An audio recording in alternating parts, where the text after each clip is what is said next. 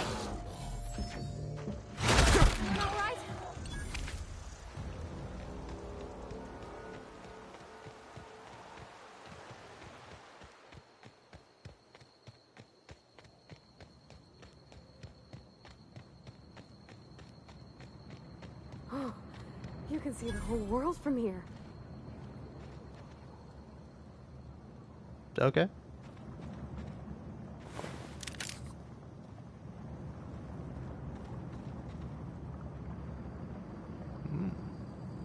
That looks nice. Take cover.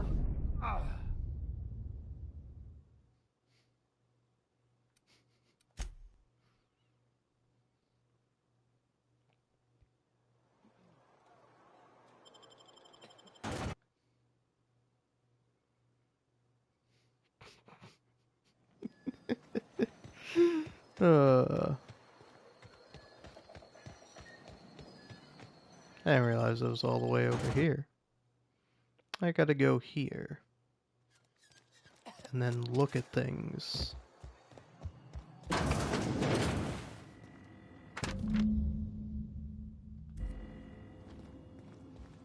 What can I do for you? Look, man. I know about Eugene. He uses teeth. You know about Eugene? How? I found a note from Phyllis. Or, you know. I don't know. Were you snooping around in my things? Or was it just dumb luck? Eugene's golden teeth were a family heirloom, representing 3 generations of poor dental hygiene. He took them to his grave. They're probably worth a few bits. More than a few. Those teeth were his personal savings. I can't ask Silas to dig up a man's body and pry a few teeth loose from his jaw just to pay my bills. Can I? Are you asking rhetorically? Because if you're being serious... Ugh, gross. Desperate measures, Miss Holcomb. Desperate measures. I'm going to have to ask Silas to dig up those teeth. It's the only way I'm paying my gravesite fees. I don't care. Here you are. Gravesite papers affixed with my signature and an IOU.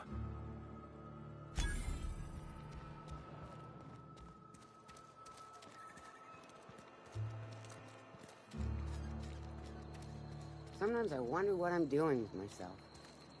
At least you got your health.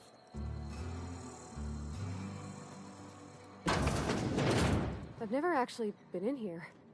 Seemed scary from the outside. Welcome to the Spacer's Choice Constabulary. We are Halcyon's leading brand in frontier justice. The office is writing a promotion.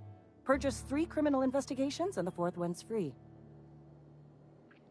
Well, I kill people.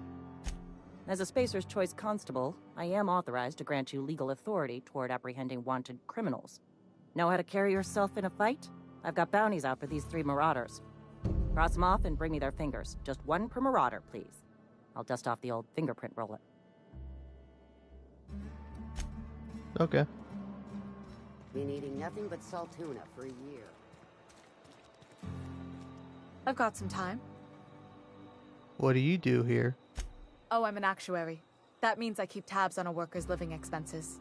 How much it costs to feed, clothe, shelter, bury, and replace your average human worker. Technically, I'm employed by the Spacer's Choice Department of Human Resources.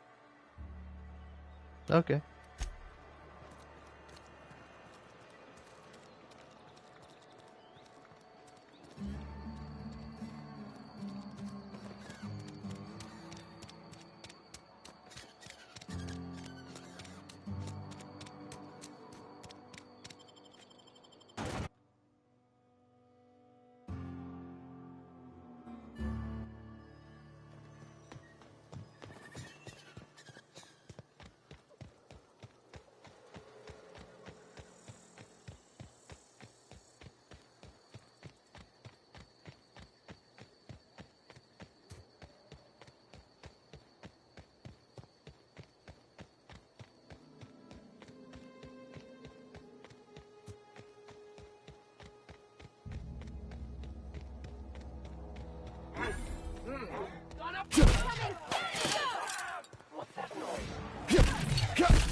Here they come! Don't mess with us! Nice one!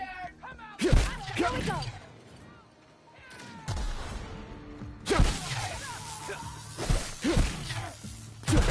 Whew! We made it!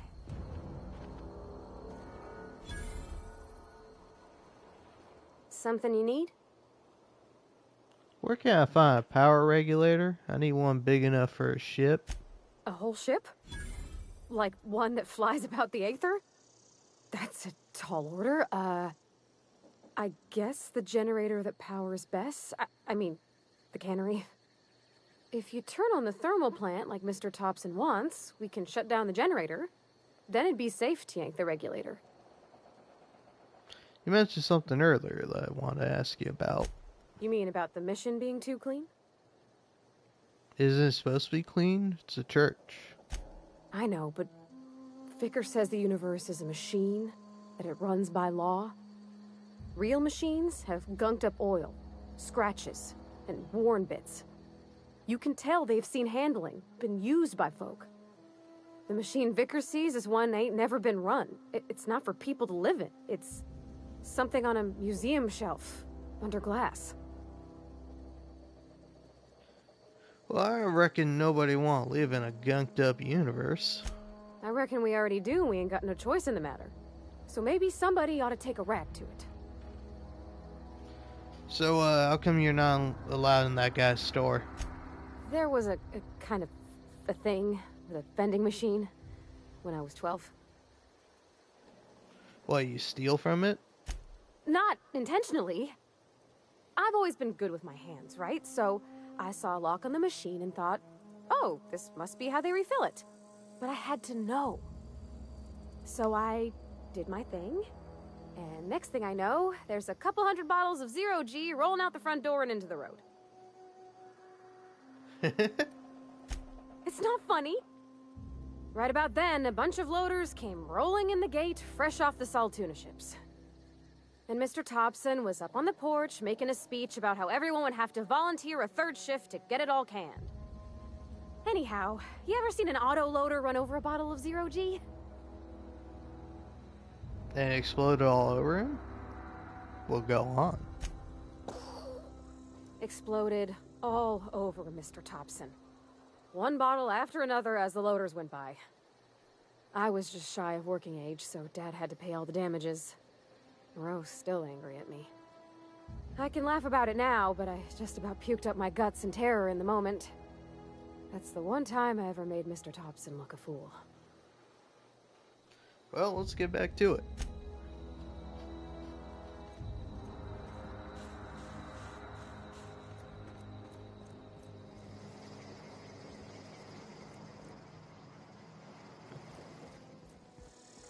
Where are we going? Oh yeah, we're finding a book. A book for good old Vicky.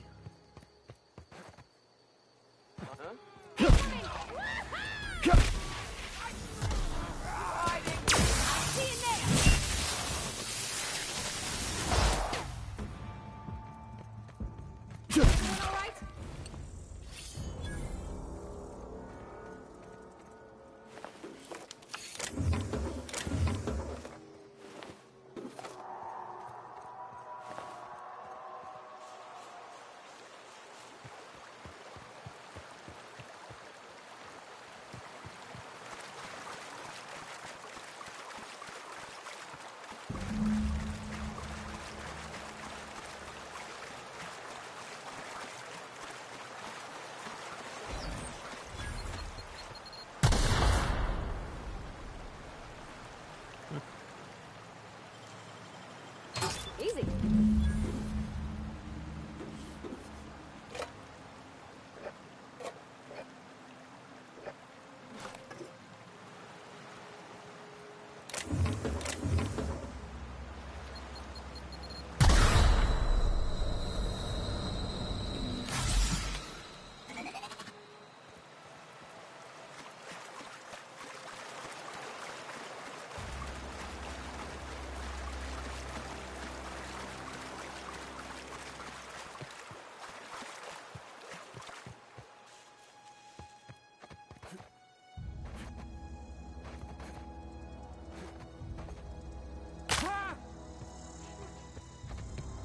Ow.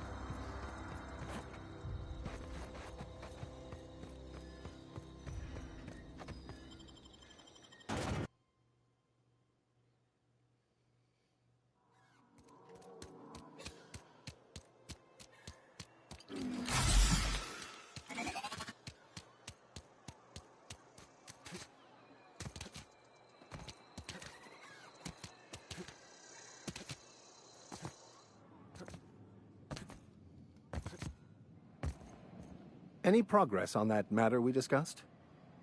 Book. Wonderful. This is fantastic. Well worth all the sacrifices I... Wait. What the fuck is this? Is this... French? I can't fucking read French. It's a law-forsaken joke is what it is. French. Ha! I was so high and mighty, preaching to the yokels about following the plan, while fighting it at every turn. So you're overacting a bit, don't you think? It's just words, ain't it? Overreacting? Do you have any idea how many years I spent in... No. You couldn't possibly know, could you? I've spent my life searching for the keys to unlocking the secrets of the universal equation that underlies the plan. I had hoped this book held some of those answers. I became so desperate, I even got myself assigned to this plague-ridden backwater to find the damn thing. All the time and suffering I've spent. Wasted. Well,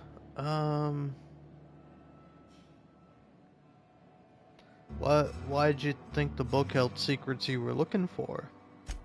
Bakonu, the author, had some interesting theories about man's perception of reality that I thought could be applied to our attempts to decipher the plan. Unfortunately, he was also one of the founders of the Philosophist school of thought, so the book is banned in this colony. What's a philanthropist? Philosophism's a false religion that stands in contradiction to almost everything we know to be true. They believe all is chaos, in stark contrast to OSI's belief in the plan. But most of the philosophist perversion of Bakonu's thoughts came more than a century after his death. Well, Victor, searching for a banned book sets a bad example, doesn't it? The story of my life. Most lay people are not aware of this, but we've not discovered any new insights into the plan for a long, long time. I had an idea that we should welcome the truth, no matter where we found it. I had the worse idea to share my thoughts with a superior. And that's how I ended up assigned prison duty, where I was fool enough to let an inmate bend my ear with stories of an original Bakonu journal. But that's neither here nor there. What I need to do now is to find a translator, obviously. But to do that, I'll first need to secure transport. You have a ship. Perhaps I could make myself of use to your crew. What's in it for me? Free spiritual counseling, someone to watch your back, not to mention a grown-up in the party. I'm 28. Exactly. I'm pretty handy with a toss-ball stick, or any blunt instrument, really. I'm also a passable gun hand, if it comes to that. I can usually talk my way out of conflict, though. Oh, I'm fairly competent at hacking computers as well. Well, yeah, sounds good. Let's go. Fantastic. Let me get my things in order, and I'll catch up with you. Edgewater's gonna miss you. Folk here always had good things to say about their vicar. Thank you, Ms. Holcomb. I'll be glad for the change of scenery, and to leave this place behind. I shall see you on the ship, Captain, whenever you're ready to leave Emerald Vale. What, you don't want to hang out with me, dude? I got you your book. We're friends now. I'll meet you on the ship when you're ready to depart from Emerald Vale, Captain. Okay, asshole.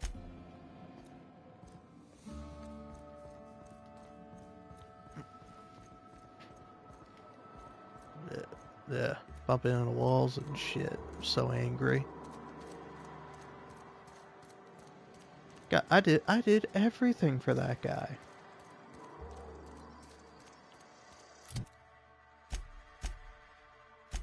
So if I were to say ship me, and I went over to the ship, and I walked into it,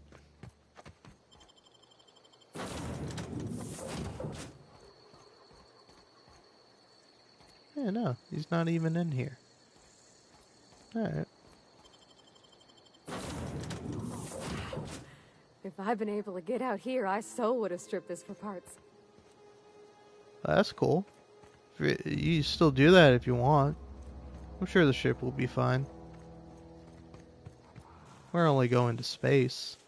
That's like the simplest place ever. There's like nothing going on there.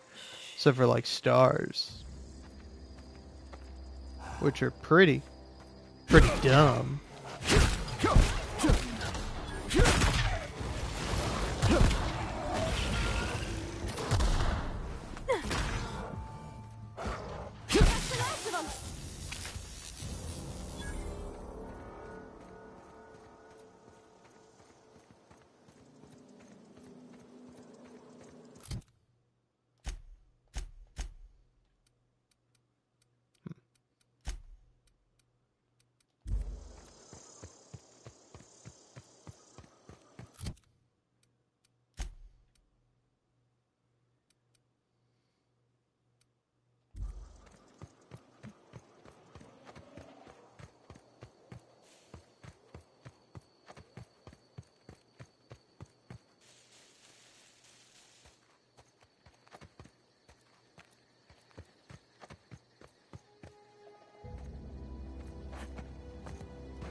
you miss?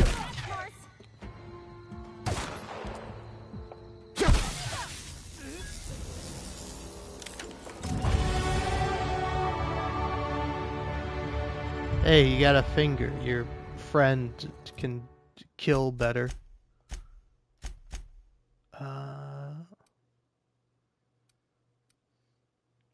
Oh yeah, more engineering.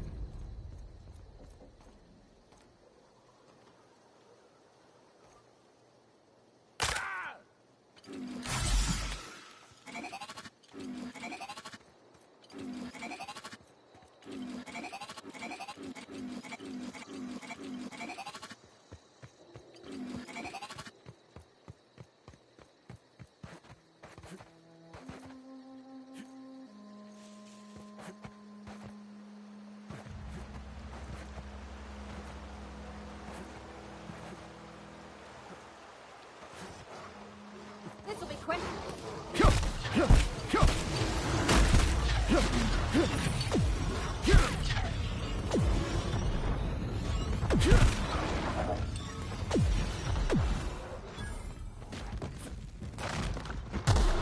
That's the last of them.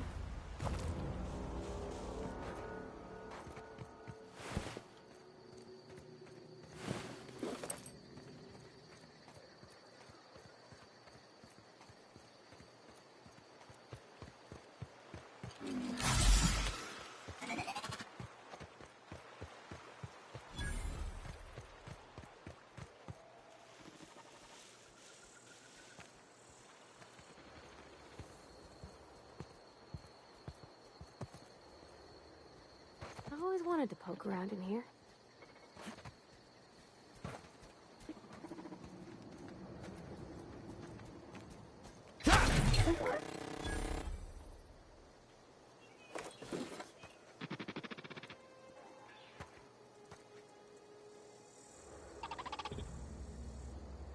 Resetting actions. Linux invest. Got this!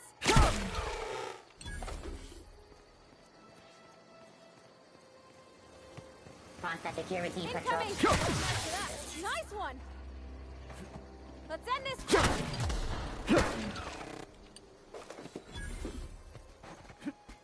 Incoming!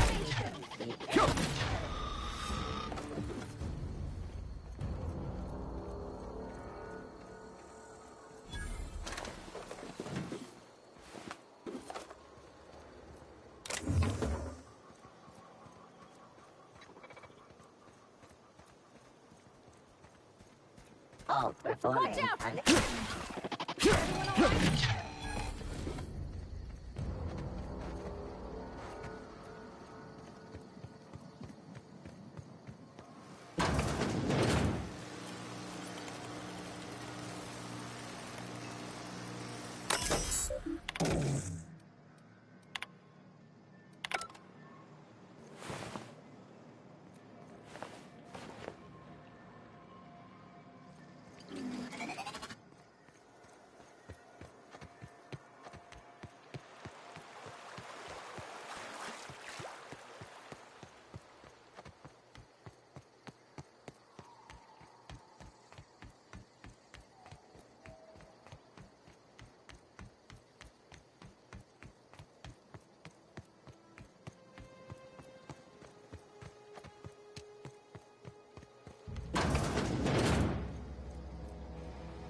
Move along, stranger. We don't want any trouble.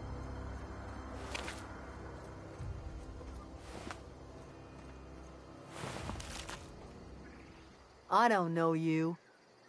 Whatever you're looking for, it ain't here. Move along. What's your problem? Armed strangers wandering into my camp for one. Some of my camp wandering out for another. Who's been wandering out of your camp? Got anything in you besides questions? No, I'm sorry. That was unworthy of me. Lady named Zoe went missing some nights ago. Just up and vanished without a trace. Now I'm pacing around wondering if marauders got to her. Well,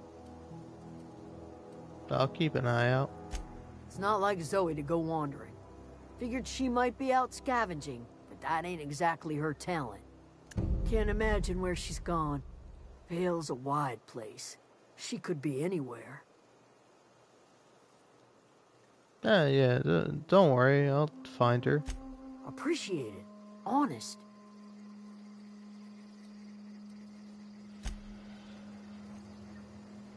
And that's how you lie. I always promise I'll do things for people, and then I rarely end up doing them.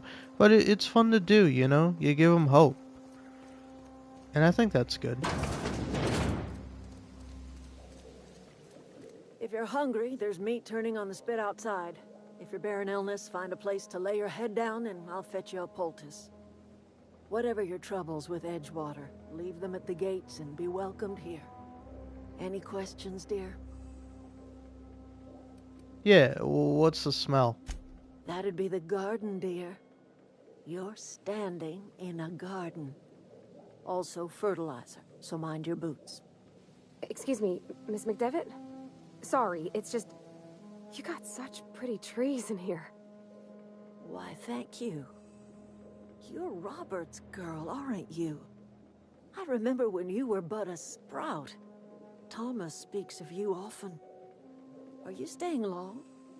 You should try some of my tobaccorn tea. I brew it in an old spittoon, but it's been cleaned.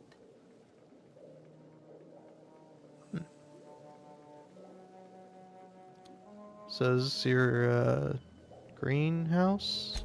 No, dear. The garden belongs to us all. Life is the gift of the universe, and the universe yields its bounty equally, absent of prejudice. Hi. I didn't know you grew a tripe in a garden. Ah, cynicism. The privilege of the young. Sorry, is that not what your plants are called? A little taste of my special mushroom soup. It'll broaden your mind. Or at least your irises. Well, I think Reed sent me here to make peace with you. Reed Thompson? You here on behalf of that cold-eyed reptile? Let's hear it. What's Reed's idea of peace, then?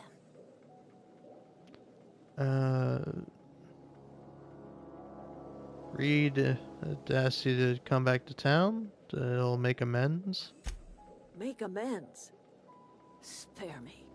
Only thing Reed knows how to make is a mess. Like everything else that comes out of Edgewater, that peace offering is canned. I and my own are living just fine out here by ourselves. Well, yeah. Serious though, I'm gonna be cutting off some power. You're doing this for Reed? Why? Camp has a power regulator. Needed to repair my ship.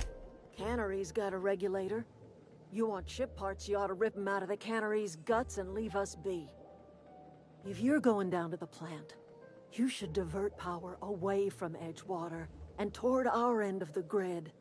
Think about it. You'd be liberating an entire town from a lifetime of service to that odious cannery. Seems the sort of thing a hero would do.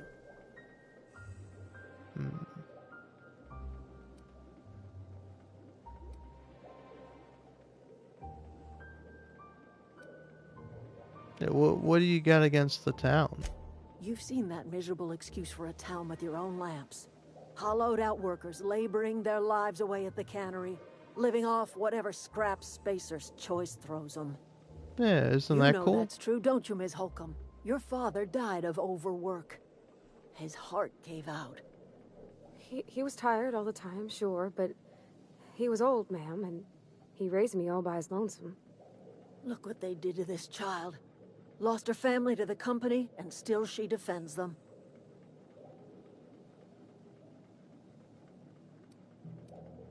Look, I don't much like you manipulating me with emotions or like people I have to people that are killing people with me. I'm alright. I ain't so fragile. That was unkind of me. I'm sorry, dear.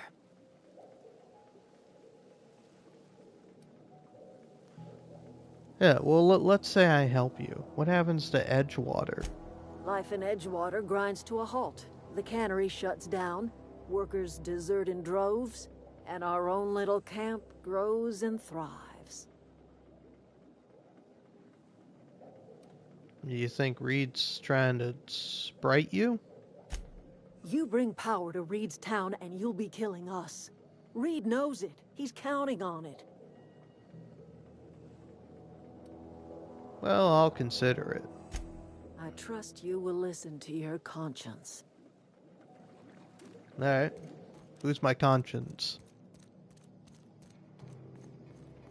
Is that like the priest guy?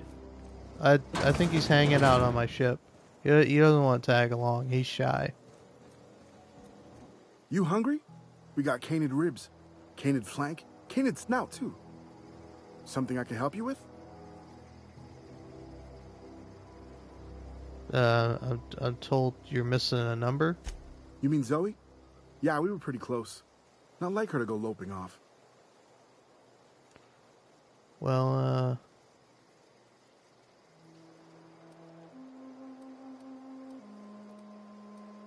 anything strange?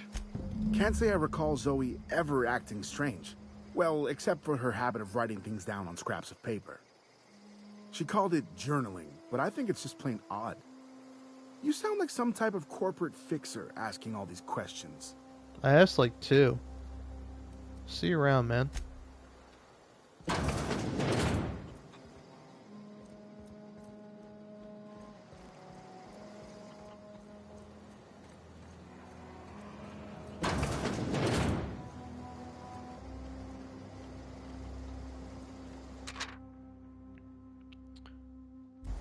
Well, that's a page. That's another page. Cool. I put that in the machine and now it's gonna tell me where I can go kill people. I mean, find the person. The number? Zwei, I think?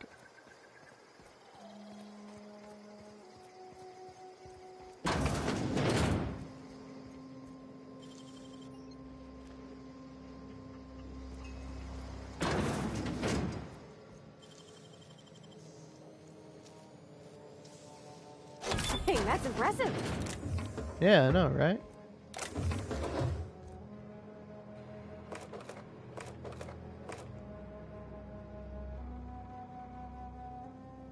They don't need that. People aren't legally allowed to shoot each other anyway.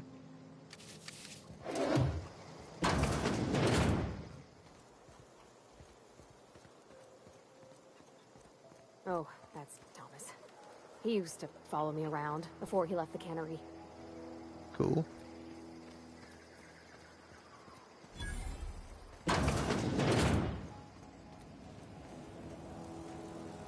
Keep your wits about you, friend. Okay.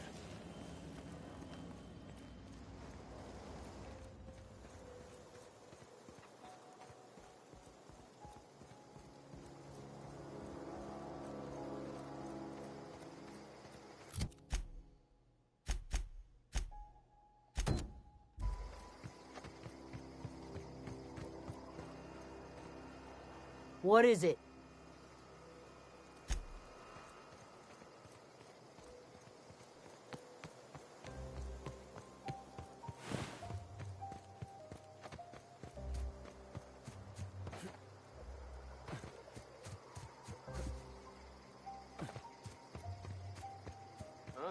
Incoming! Come out!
I don't know anybody who ever came out this far.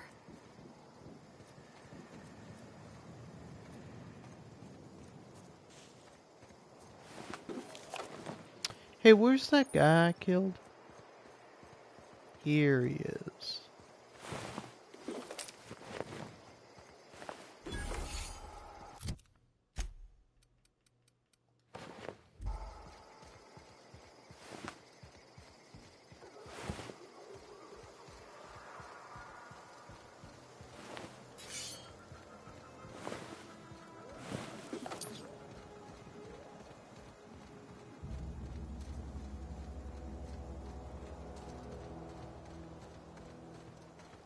Wow, you crossed them all off, like some sort of heroic accountant running down a list.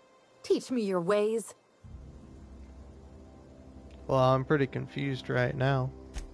Hey, me too. But mostly because I just had my second dose of adrenatime.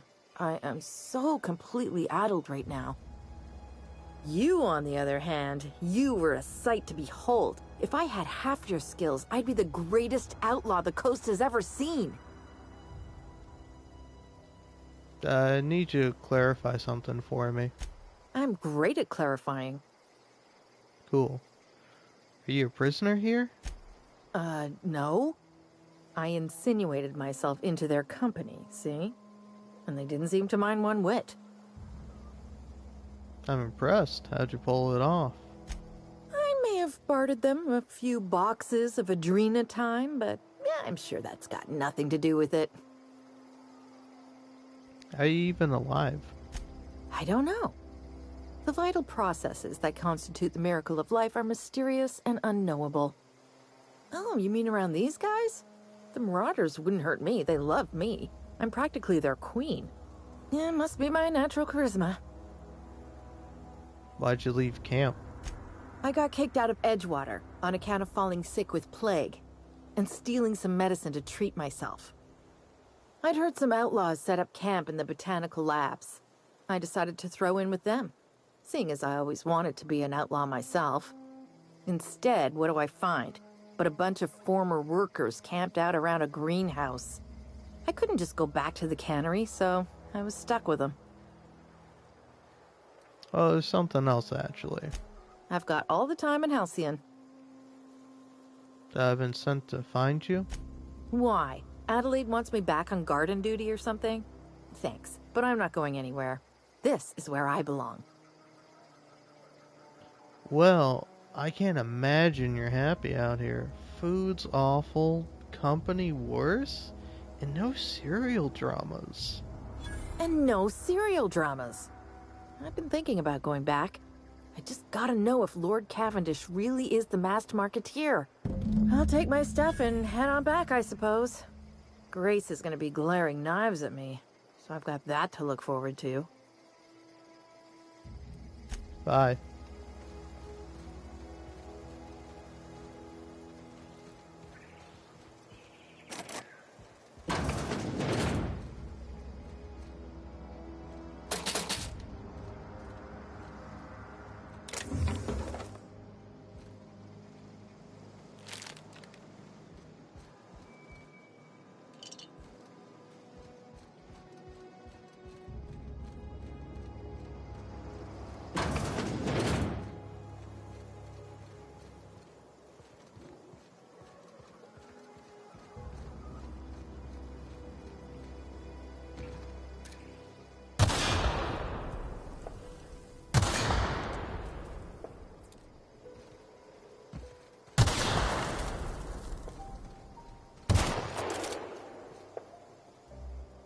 You know, it's a good thing I missed that.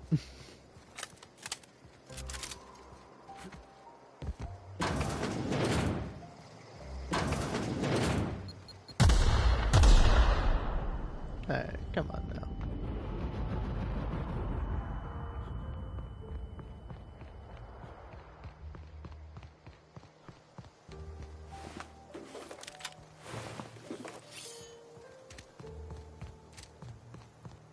Man, my head does not bounce back. It really gets hit and then like stays hit for a while.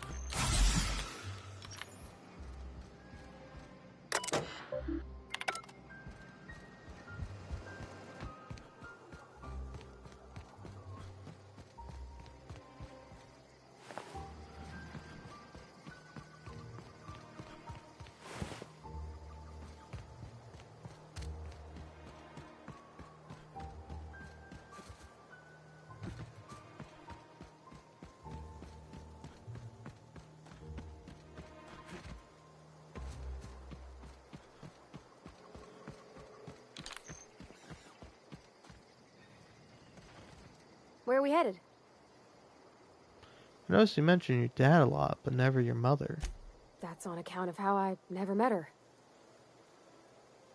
You mean she's dead? I don't rightly know. She was in another division of the Spacer's Choice family. She worked in the Vale a few months, sorting the cannery computers. Her contract said any kids she had, expected or not, belonged to her office from the time of conception. So when I was born, I got sent here. The minute she thought of having a kid, they put it down on her permanent record? What? No, conception isn't... Has nobody ever taught you about this? We'll talk later. I don't know, I'm not good at concepting. Never been my strong suit.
My offer remains standing should you reconsider.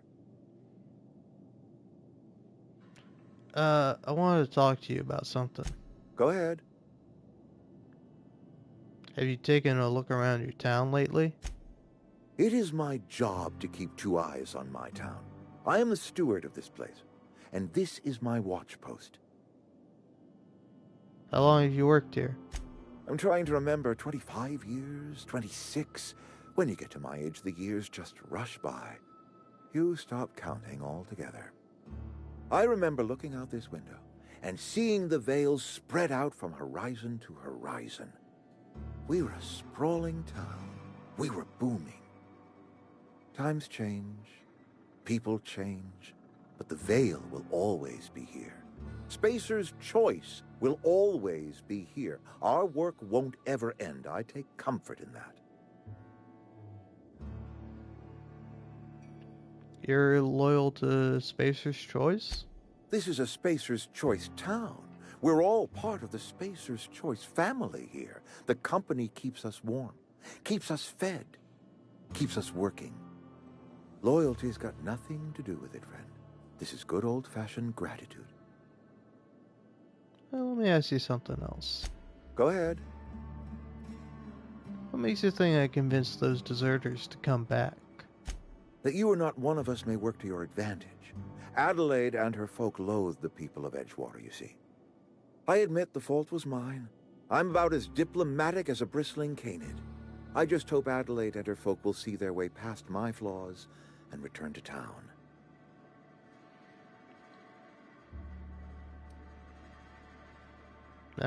People move on. That's how things are. Scripture tells us we all have our purpose in the world. Our work shows us that purpose. We should not have to move on from it. Yes, we have lost good workers to desertion. We have lost even more to plague. But it is why we must square our shoulders and carry on. You and Adelaide have a personal history, huh? Losing Adelaide was the hardest.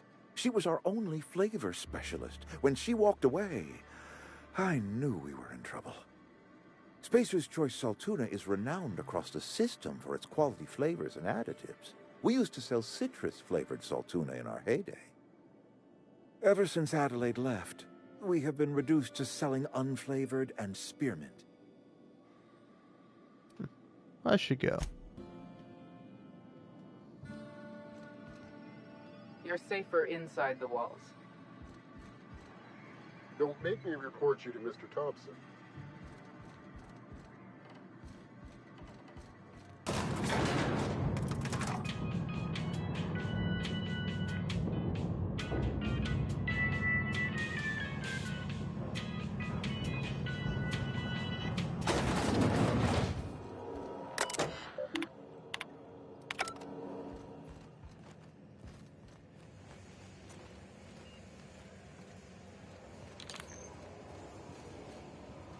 Got my sights on you.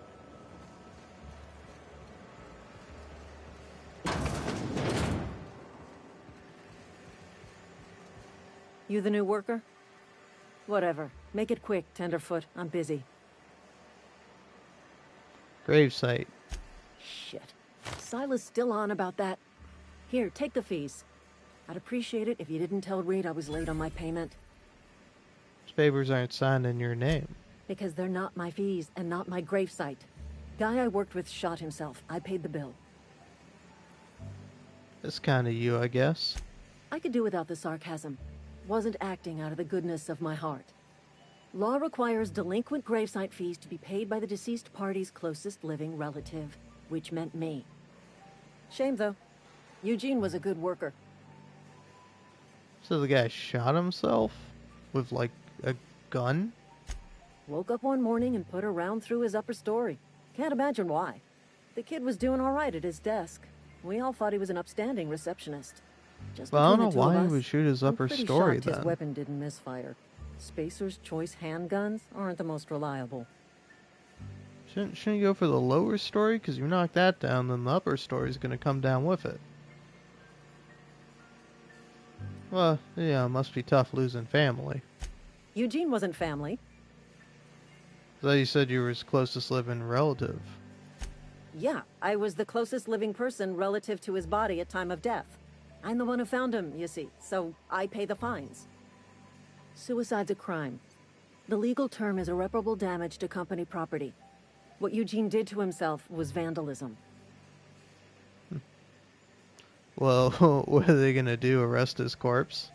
When one of your workers commits a crime, the entire town pays for it. In other words, Edgewater would have been penalized pretty hard. Whatever Eugene was worth as an asset, we would have had to pay out of pocket to Spacer's Choice. Would've? You didn't? Look around.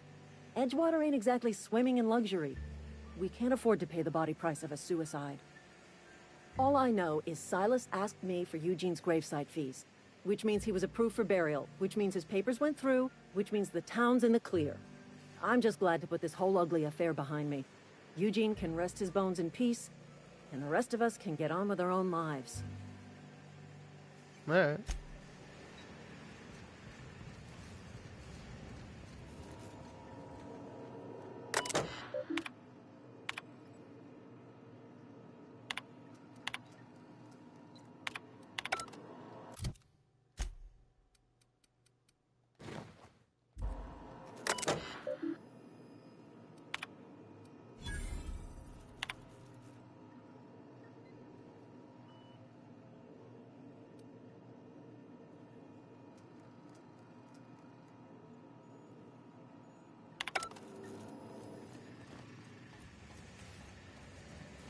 What's on your mind? I'd like you to talk about Eugene. I paid his burial fees, didn't I? Let the dead sleep. Well, I found your letter to Conrad. Didn't anyone ever tell you not to go rifling through other people's correspondence? You were planning on stealing Eugene's gold teeth. Excuse you. Eugene's body and all rare earth minerals contained therein already belong to Spacer's Choice. And we're all part of the Spacer's Choice family here. Never mind. I don't have to explain myself to you. What's on your mind? Can we talk about Eugene again? Yeah? What? What's on your mind? So you're the foreman? Foreman Granger. Mind those words don't come out of your mouth unless preceded by yes or right away or thank you. Okay.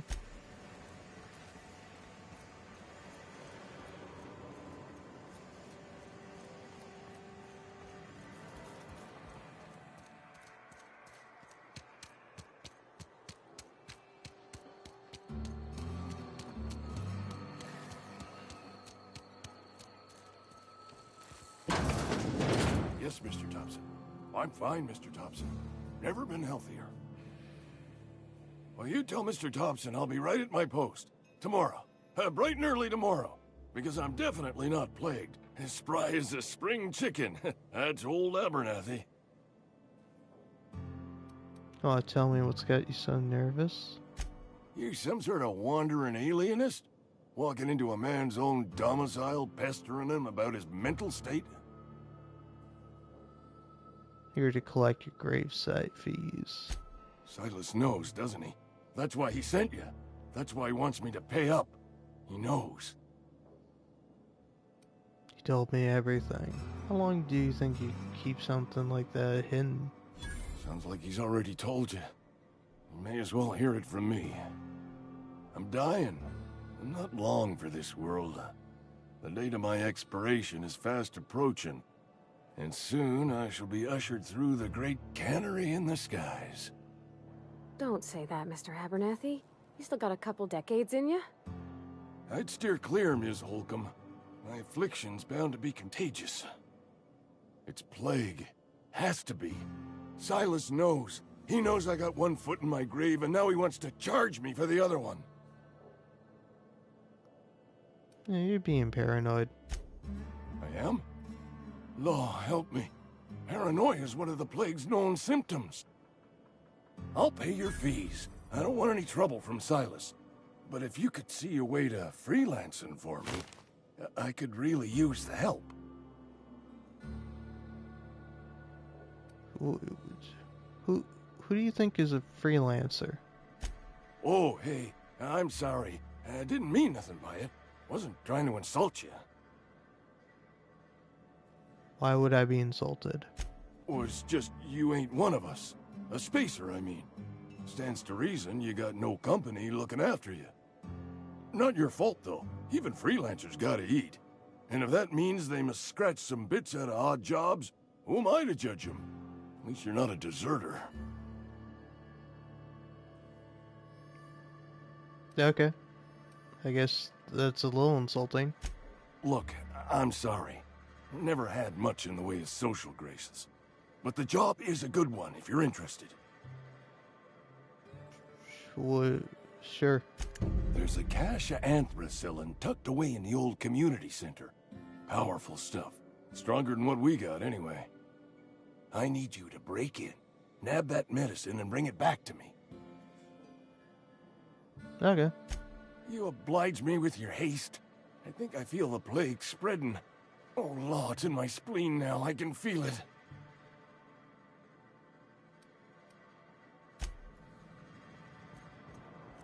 You're making a mistake working for Abernathy. Okay.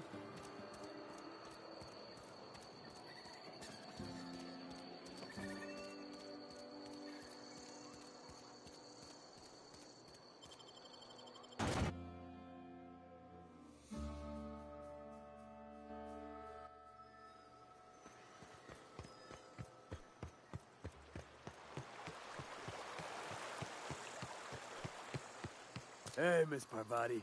Come for a visit? Not today. Just helping this fella. Lovely to see you about, Miss Parvati. Things going all right, Silas? Been keeping him careful and true, miss. What are you talking about, Silas? Best to ask her yourself. My dad's buried here. Silas watches over him when I can't leave the house. Well, sorry. Must be hard, not being able to leave the house. Oh. Well, thanks. Something I can do for you? I think we need to talk about Eugene. Yeah? What about him? You first. I know you buried him. Well, yeah. It's what I'm contractually obligated to do. What's this about? Well, his solid gold teeth could be worth something if you pulled them out. Yeah. Funny thing, Eugene's body ain't where it's supposed to be. The night we was supposed to commend his body to the earth, I had his grave all dug up and ready, right? And so I thought, I'll just rest my eyes a bit. When I woke up, his body was gone. Spirited away. Vanished. The footprints nearby suggested that Eugene was stolen by marauders. Or he rose from the dead. This is getting a little too absurd for me. Suit yourself. What's on your mind? About those fees you wanted. You run into any trouble? No. I'm still working on it, I guess. Well, I gotta find one person. Forgot their name, though. Conrad's got a barbershop in town. Phyllis works at the cannery most hours. Abernathy... I ain't seen him in a few days. His domicile is near the cannery. You'll find him in town. All except Ludwig, that is.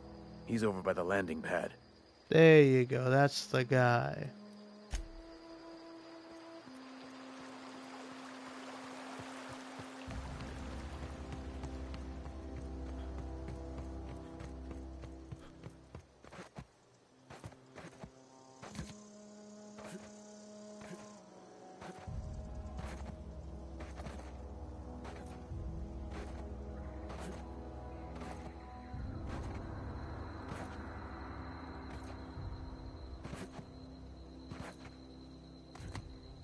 When I was little, we'd get freighters in every Sunday noon.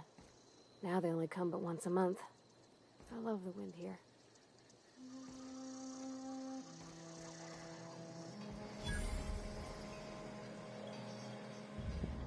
What happened to... There you go. Thank the law. I've been requisitioning backup for months. Guess the boss finally came to his senses. You ever swung a truncheon? Let me see your rifling stance. I want to make sure you're up to snuff. Nah, yo, gravesite feats, man. I told Silas I'd pay my dues if he agreed to join the resistance. Guess this means he's finally heard the calling. So, you okay, man? I'm talking about mechanical soldier.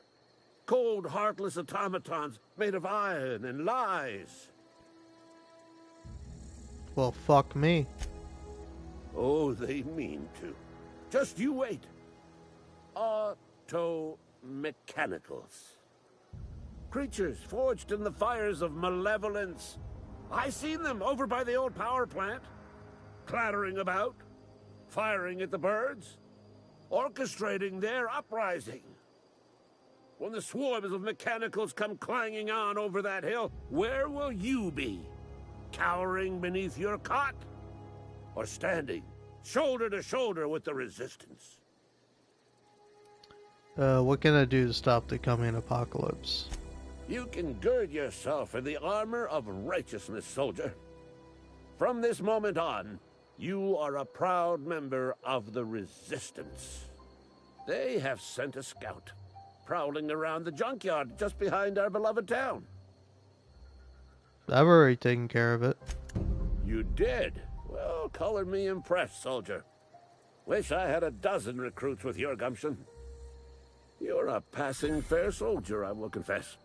But you are one, and the enemy is legion. What you need is an equalizer, a weapon to strike fear in their cold mechanical hearts. Cantina, lavatory, behind one of the toilets. That's where I've kept it hidden all these years. I'll let you know if I find it. On the double, soldier. Don't want the bartender poking around in there with a mop.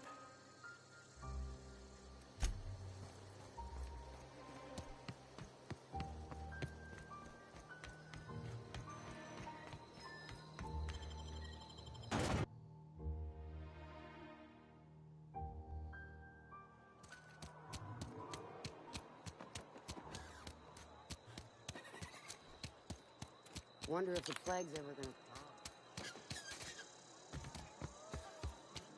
You're not a big drinker, are you? I don't know.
Had your rations yet? Yep. 2 whole cans of salt tuna.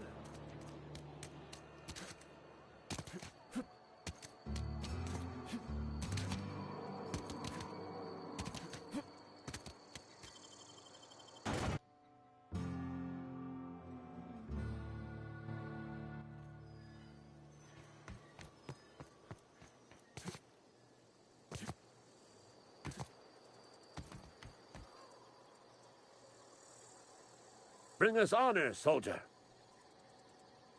Found that package you mentioned. Feast your eyes, soldier. This here's a genuine Spacer's Choice injury customizing unit, designed to deliver a lethal blast of electrical discharge. I call it the Hand of the Law. You ever want to see a mechanical flailing around like a grounded fish? You stick a couple thousand volts in its guts. With compliments from old Ludwig. Sounds like fun. Fun? This ain't some quarterly performance review, soldier. Ours is a grave and sacred duty. Time's come for you to journey down into the black heart of the enemy's camp. I'm talking about the old geothermal plant.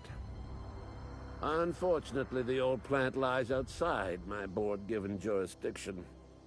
You'll need to get a passcode from the boss, Reed Thompson.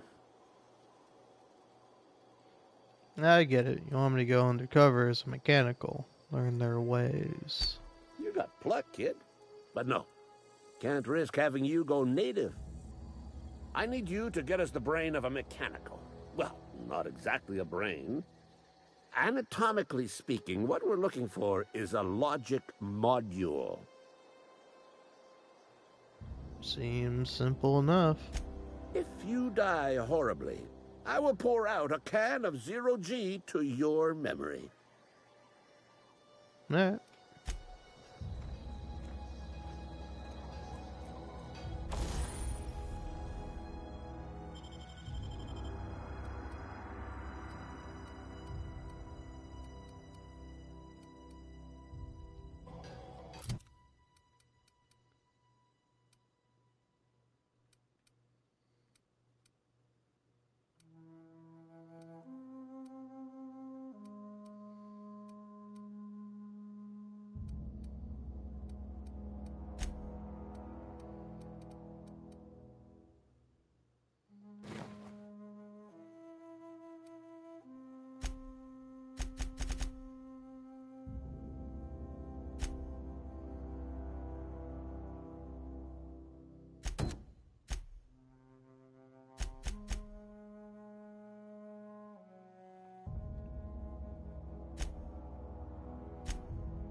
Grave digging's a fine profession.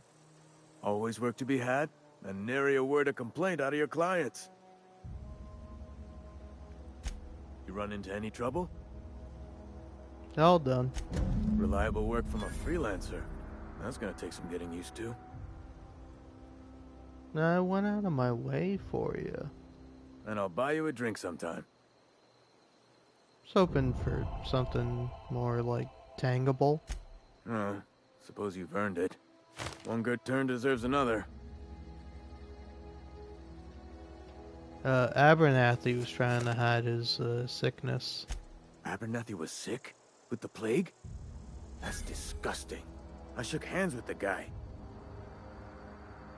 He was convinced you knew. What? No. If I knew he was sick, I would have had him reported. I needed his fees because of his name. A, for Abernathy. He was at the top of my list, you see?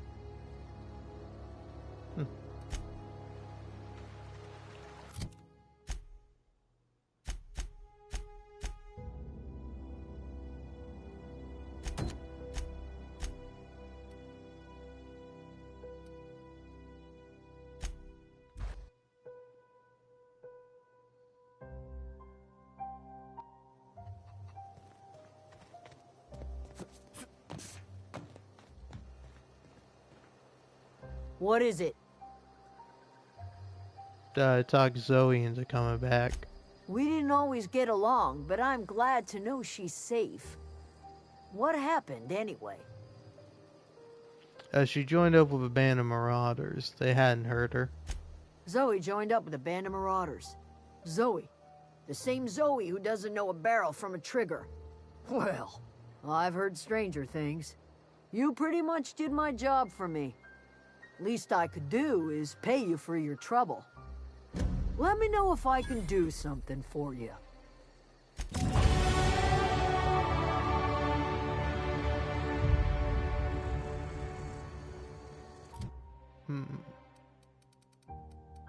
Doing a lot of talking. I think I should be good at that.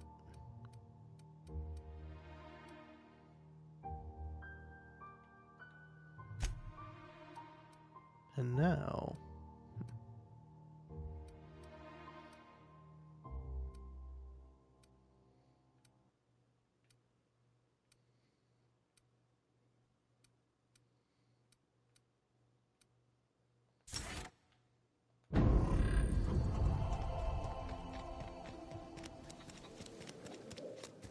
Oh gosh, it's so pretty.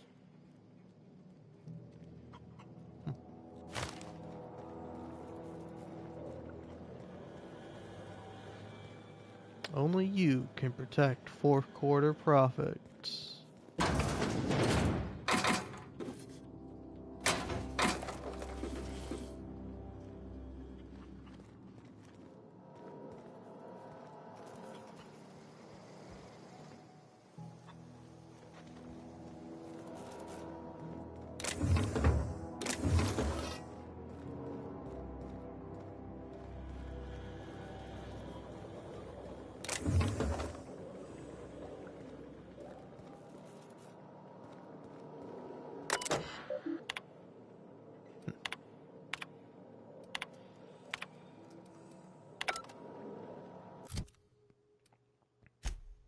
I can get good at hack. I can just put on clothes.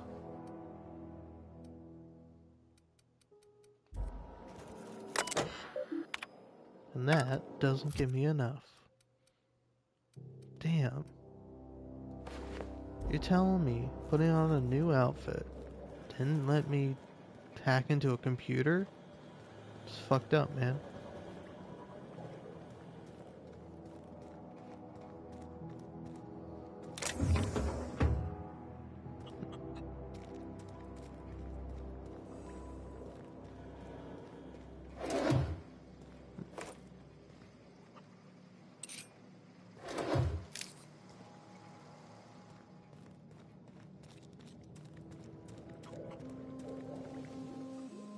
Anything else I can do for you?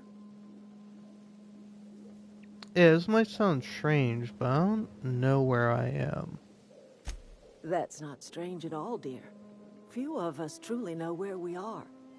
The world can seem like a forest without end, and it is all too easy to lose one's way.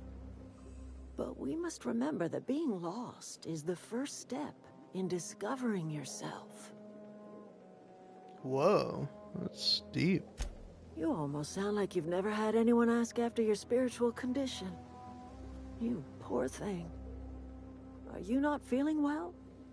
Ought to lay your head down if you're running fever. I was kidnapped by a crazy scientist and shot into space, but thanks for asking. That sounds like fever talk, all right. So why am I tempted to believe you? Where did you say you were from? I didn't say. I came here from Earth. I could do without the mockery. If you don't want to tell me where you're from, that's fine by me. No, you don't understand. I'm from the Hope. Is that a new settlement of some kind? I haven't kept news from outside the Veil. No, it's a colony ship. Oh, you're talking about that old piece of folklore. Now I'm convinced you're delirious. You really ought to lay your head down, dear. Babbling only agitates the humors. You ought to try some of my purgative tea. Won't cure what ails you, but it will distract you for a spell. You don't believe me? Maybe I do. I don't know yet. Growing up, I heard my folks talking about the Hope. Always believed it was just a story we told ourselves to keep our spirits up. Listen, don't you worry about what I think. That's not important. Worry about what the board thinks of you going around talking about lost ships from decades past. Why? I haven't done anything wrong. You carry on about coming here from another world, and people will talk. Talk leads to questions. Ask enough questions, and the board comes answering. I'm not afraid of the board. No, but the board may have reason to fear you. Let's just talk about something else. I'm listening. Yeah, what's these gold teeth for? Haven't you ever seen a novelty paperweight? How dumb do you think I am? You asking me rhetorically, or whatever absurd accusations you have churning about in your mind? I assure you, I have heard them all. Oh, no, I wasn't accusing you of anything. I did nothing wrong. The teeth were harvested from a body that went cold long before my tools ever touched it. Gold does not decompose. The teeth had to be removed. And while I am no licensed dentist, I should think I did a fair job of it. I knew it. You people are cannibals. We're not cannibals, dear. I don't eat corpses. I just use them in my fertilizer. The crops I grow here are natural, nutritious, healthy. My garden does more than fill the bellies of my flock. It keeps them from falling ill.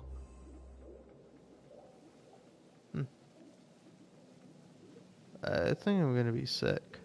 Not all over my boots, please. I just washed them. The Vale's barren. Been that way for years. Soil's been sterile about as long as I can remember. Yeah, but but you found a way to grow something. All I did was follow nature's own way. Death is essential to life. When the spirit leaves the body returns to the earth from whence it came. What remains is a carcass moldering neath the soil. Decomposition is a natural process, essential to new life. All life feeds on other life. Yeah, hey, friendo, what do you think? She's making people into fertilizer. Oh, I don't know. If it was me, I'd be glad to volunteer. Keeping others alive, that'd be a beautiful gift to leave. But none of the folk you used had a say. You didn't ask, ma'am. And what about my dad? I talk to his grave every Saturday. Is he even there? Robert is just where you left him, dear. He died too long ago. By now, he's naught but a skeleton. Well, I'm glad I didn't eat before talking to you. Whatever you say, my dear. Alright. So, we got Cannibal Lady, and then Mr. Weed himself. I don't know. I don't know who to side with.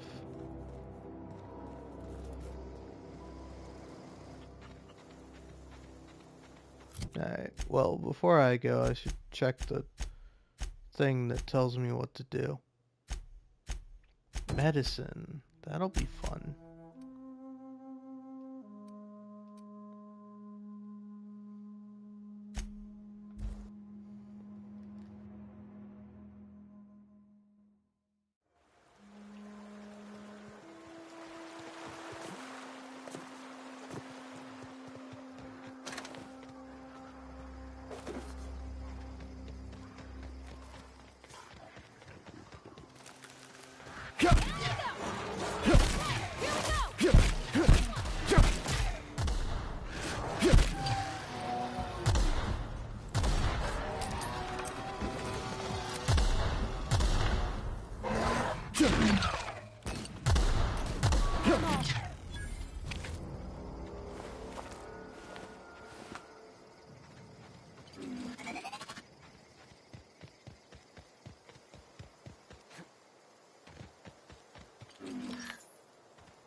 I smell blood.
Smell something.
Hold on, I have to check something.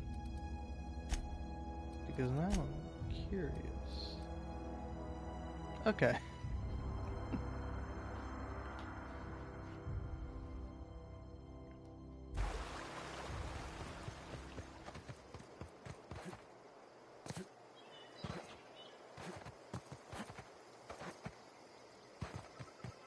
Here they come! Oh, that.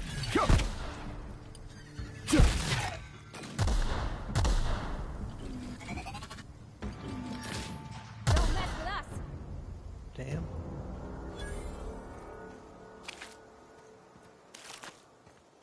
But yeah, anyway, no, I was, in case you're curious what I was doing, why I wasn't talking that whole time, I was maybe listening to, the big The Outer Worlds retrospective, or whatever it's called.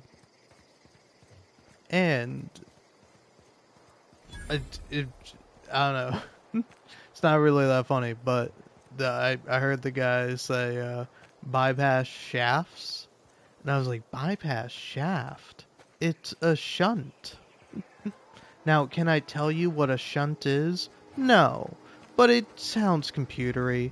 I've heard somebody mention a shunt before, so I'm like, that makes sense. Here we go! Huh.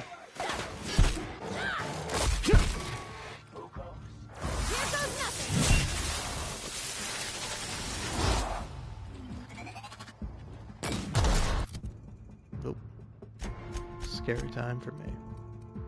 I need something to make me feel safe.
The control room should be off to the right. I hope we're doing the right thing. I don't even know what I'm doing. Here we go!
Oh, you got that?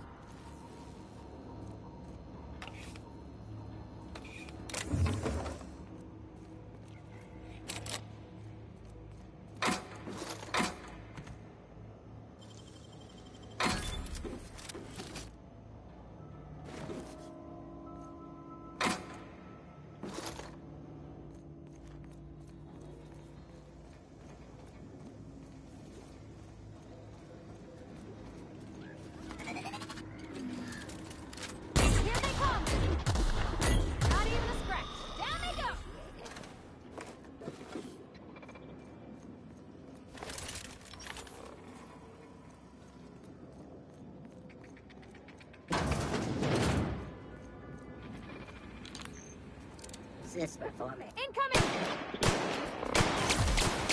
That's smart. Now leave.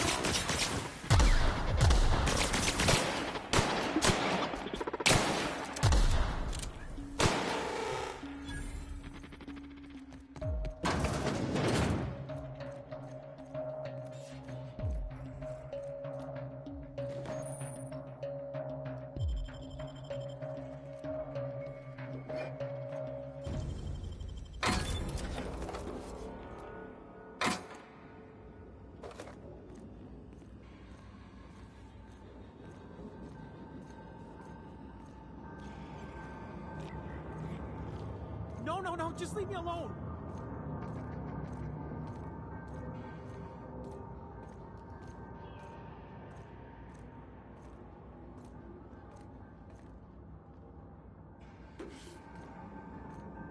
Get away!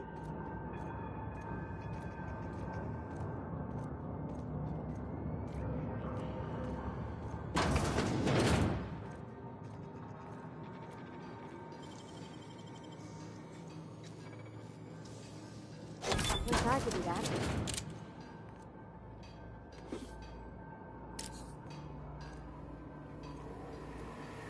Mind the steam. You're liable to get scalded.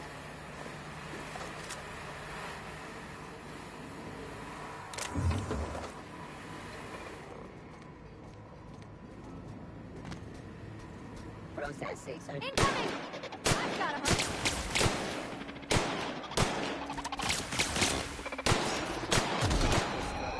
Remain security. I'll get you right up!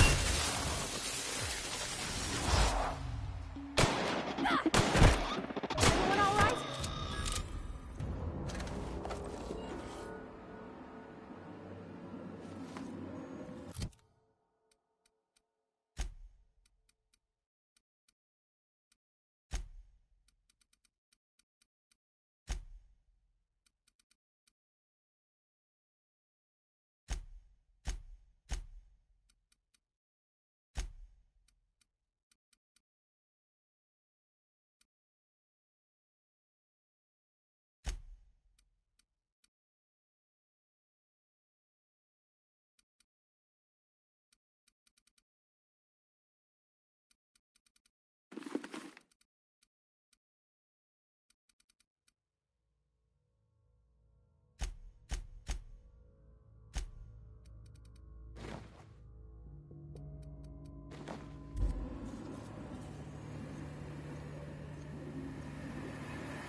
No, just leave me alone.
Wait, Phantom!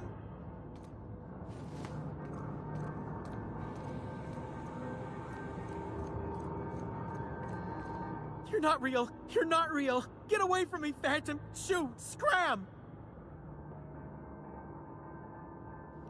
Phantoms? Where? You can talk?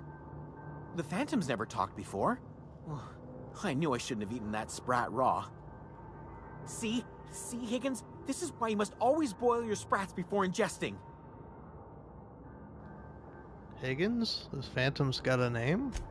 No, you can't possibly be a hallucination. You're much too dense. Not at all, my corporeal friend. Higgins is my name. Chester D. Higgins. The D stands for definitely not insane. I use it as a reminder. So, what is it you do here? Oh, Higgins has been many things over the years.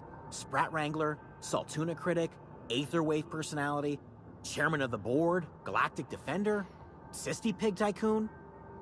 I've come a long way for someone who started off as a simple engineer right here in this plant. What happened? Mechanicals lost their bolts. Opened fire on anything that moved. It was pandemonium. And you weren't killed? I was on cleaning duty at the time. My old boss had me scrubbing pipes when the killing started. So, as usual, I missed out. So, how'd you not starve? Jimmy'd opened the vending machines. That lasted a good couple of months. Eventually, I had to resort to more unconventional means of filling my insides. So you ate sprats? Braised. Boiled, charred, skewered. Sprats are good eating, friend. Chock full of brain food. So, you were an engineer? What'd you work on? I specialized in automechanicals, drones, sentries. Repaired them, maintained, upgraded. Did it all from my old workroom just over in the next section.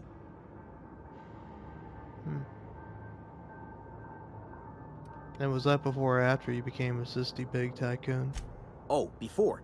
Definitely before. Sisty Pig tycoonery was the apex of my long and storied career. Well, you worked on these mechanicals, you must know a way to stop them. Look, I don't want to fall into any trouble with the mechanicals. If they wise up to our plans, they will come for us. With prodding irons. I'm not afraid of any mechanicals. I can't even spell mechanical. You know, you remind me of myself back when I was an intergalactic adventurer. I discovered a flaw. Their hostility levels were hardwired to maximum. There's no changing that, but you could rewrite their targeting protocol so they attack each other instead. No wonder they're so angry. Somebody messed around with their logic modules. Yes, that's exactly it. I see you're also versed in the noble art of mechanical engineering. There's a behavior control terminal in the other room.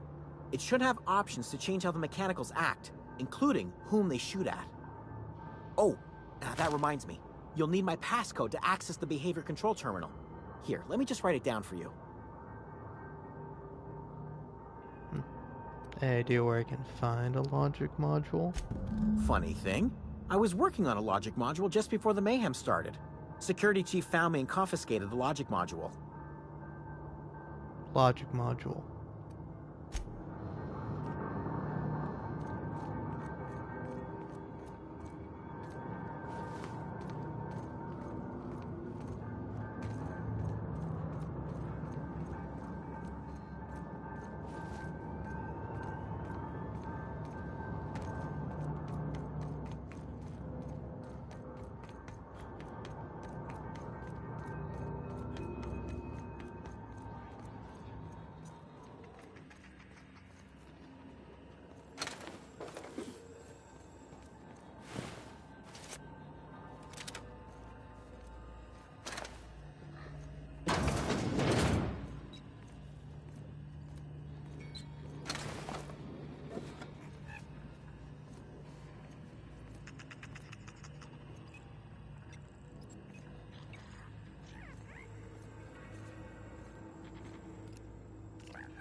Something got you down?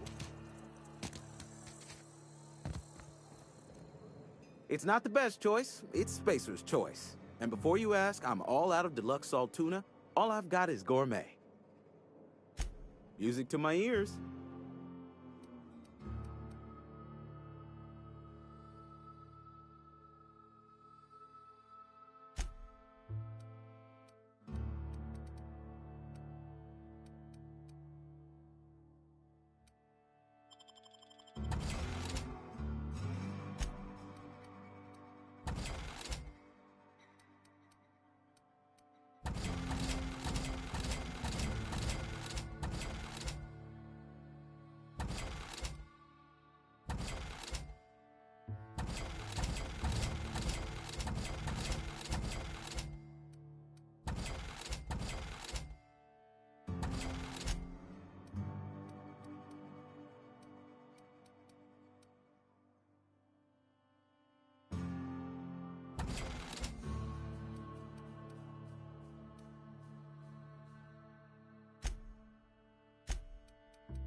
I hate you, vending machine.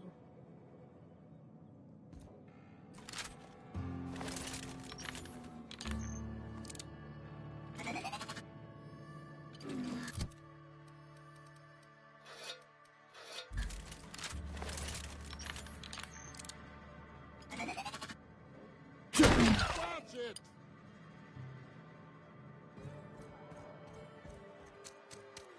Have your rations yet?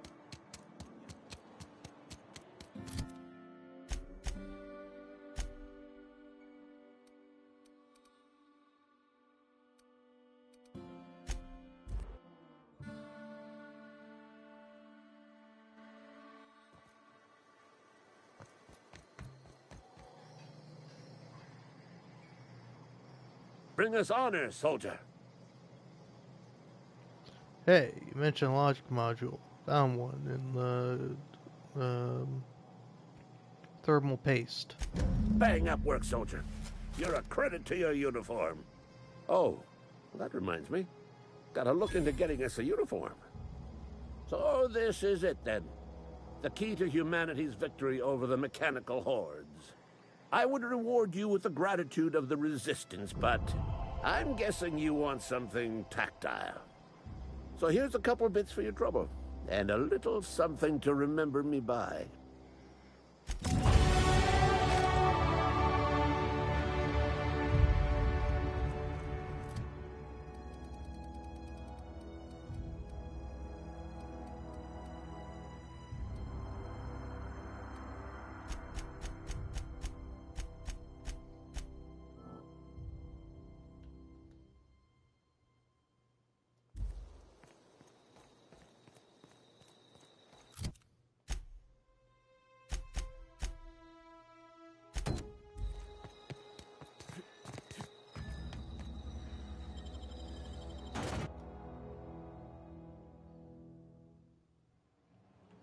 Alright, 2 more things to do, and then I'm done.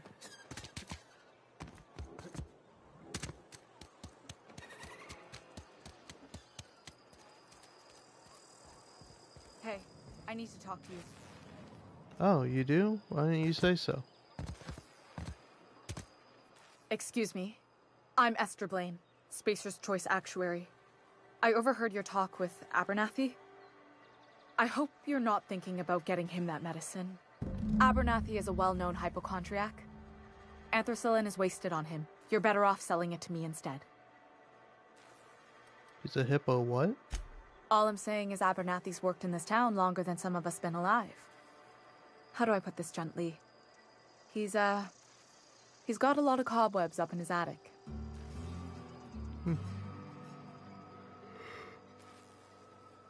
Well, I've got it right here. Thanks. I'll see to it that this medicine gets to the people who need it. Here, something for your trouble. Nothing personal, but I hope we never do business together again. Don't want to make a habit of consorting with smuggler types. Okay. I don't know why you're not into snuggling, but you didn't need to tell me that. Anyway, it's not that simple. You want my silence, you're gonna have to buy it. And there it is. The reason I don't like depending on a criminal. I kept a little contingency fee in case you decided to shake me down. So you just held out on me. Next time I'll give it to the old man.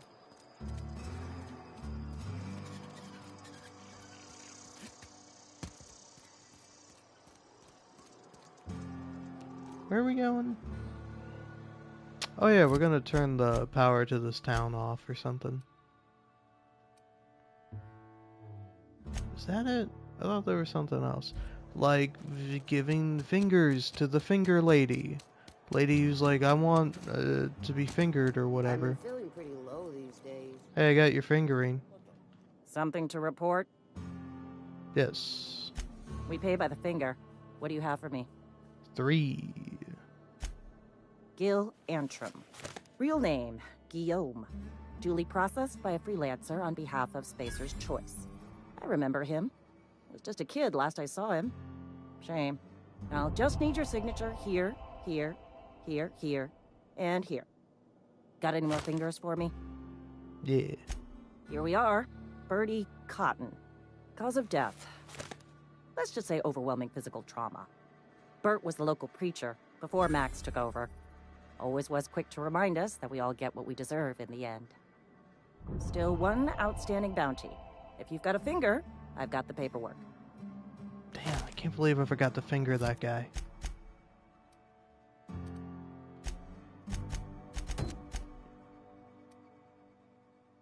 Fucking motherfucker out here in the middle of nowhere.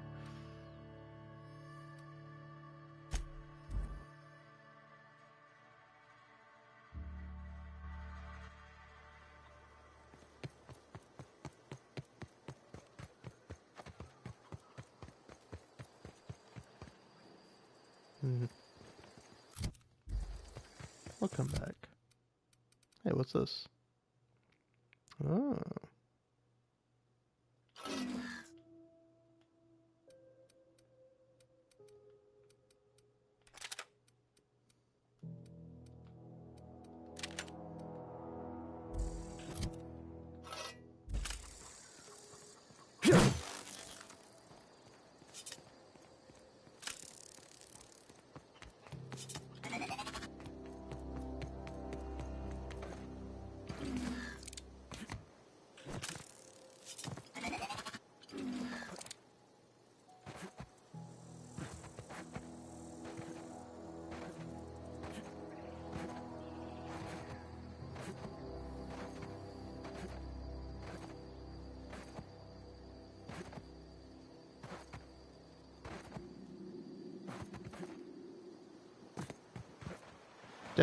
Did I forget to kill this guy, or did I just, like, forget this thing entirely? I thought I came over here.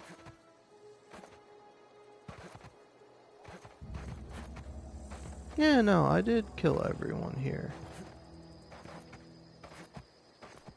Just plain... Oh no, I killed everyone over there, that's why. It's up here. It's where the killing needs to happen.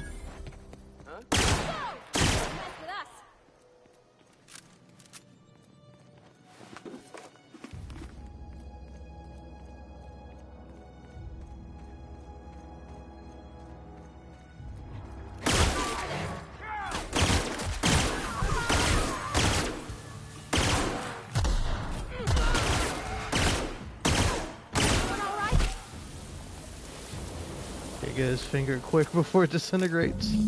There you go. Got it.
I'm gonna be so mad when I find this thing. There it is.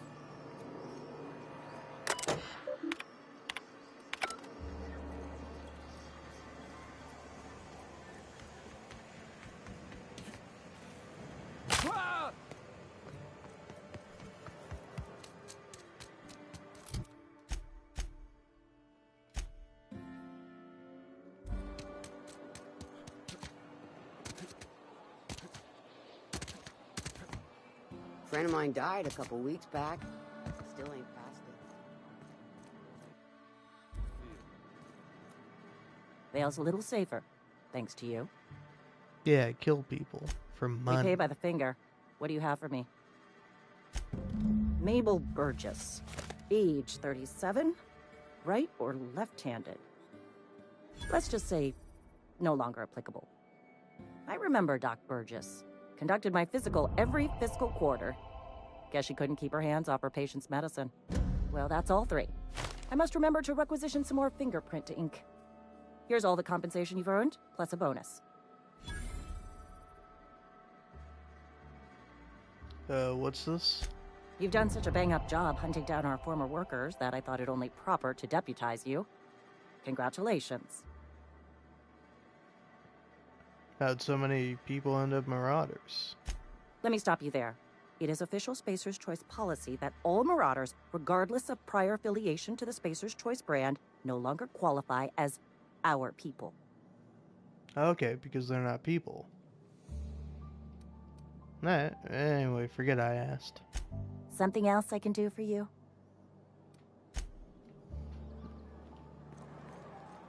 Friend of mine died a couple weeks back. Still ain't past it.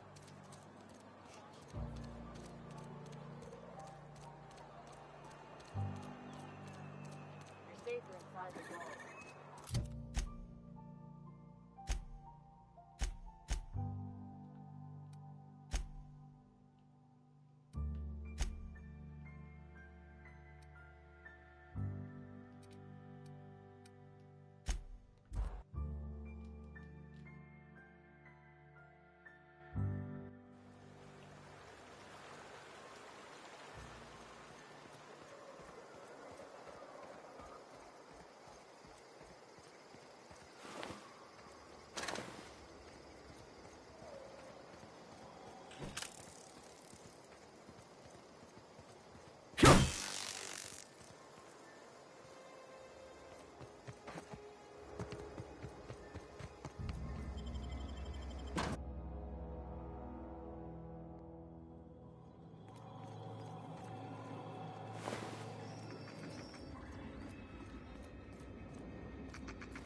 Resetting threat level.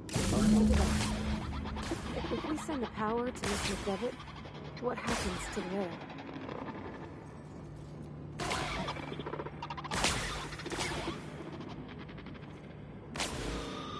Viewing queued security action.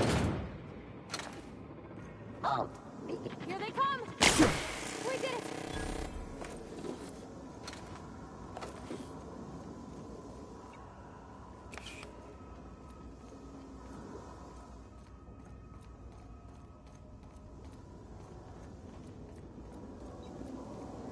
That's the last.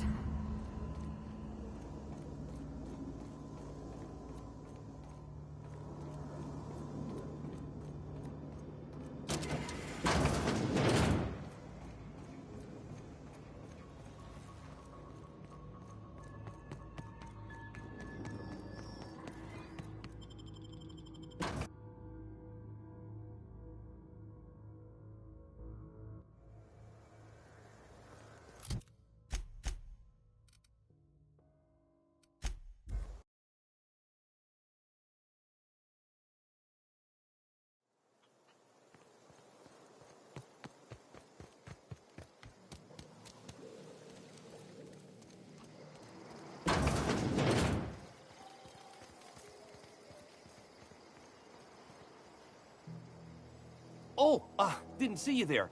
I was just occupying myself with a little engineering. Whoa, Miss Parvati. Hey, you're, what, how are you? Hi, hello. Are you, are things safe out here? How are you keeping? Great, just great. I've been trying to keep stuff running, just like you. Only I'm not so... Wait, they didn't kick you out, did they? Oh gosh, no, I'm just along with this fella here. Are you from town? I mean, you don't exactly look like you're from town. I could be a town if I wanted to, and I'll take that as a compliment. Well, what I meant was you're reasonably well armed and don't look stricken with plague.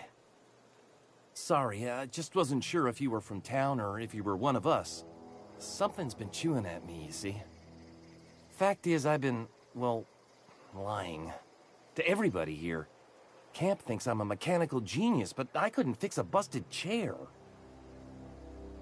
Well, never too late to start learning. Could give you a couple pointers. I'll take all the help I can get. I set my mind to learning the craft of the engineer, you see. I want to make something of myself. You ever heard of the Young Spacer's Guide to Mechanical Engineering? Comes in a set of 3. If I had my hands on one of those data pads, I could teach myself the ins and outs. Those are good. My dad kept a copy with him when he was working in the cannery. I know the old community center kept a copy. Should find another one back in town. If you could find me even one of those pads, I'd be greatly obliged.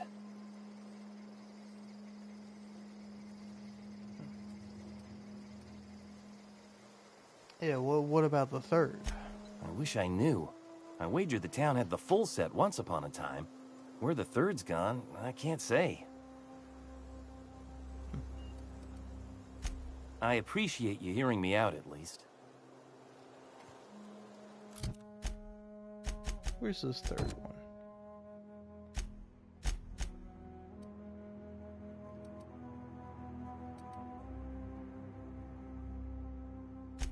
Oh, it's at the geothermal power plant.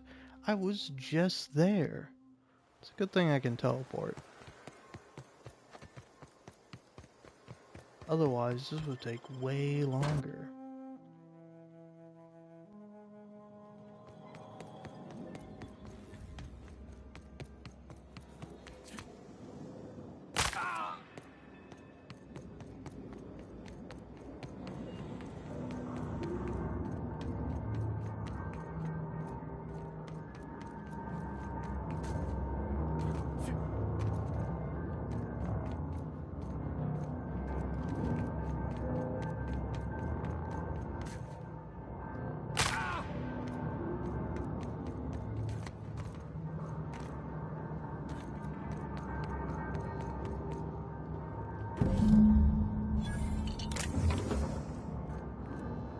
What's eating you?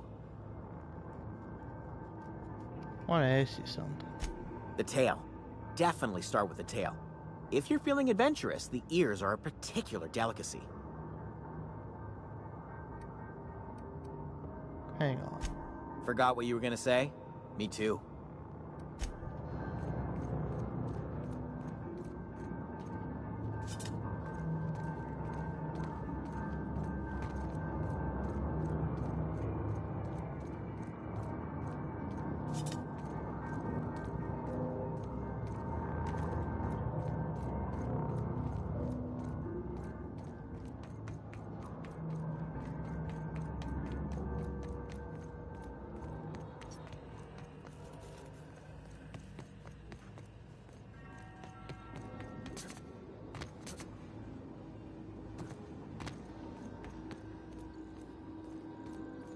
How the fuck do I get out of here?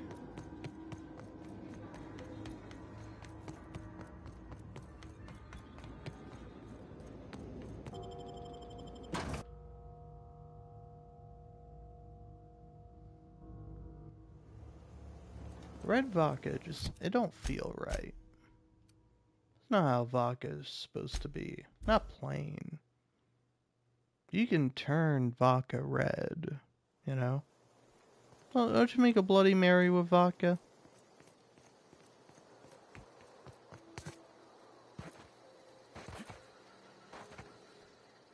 Any luck finding one of those manuals?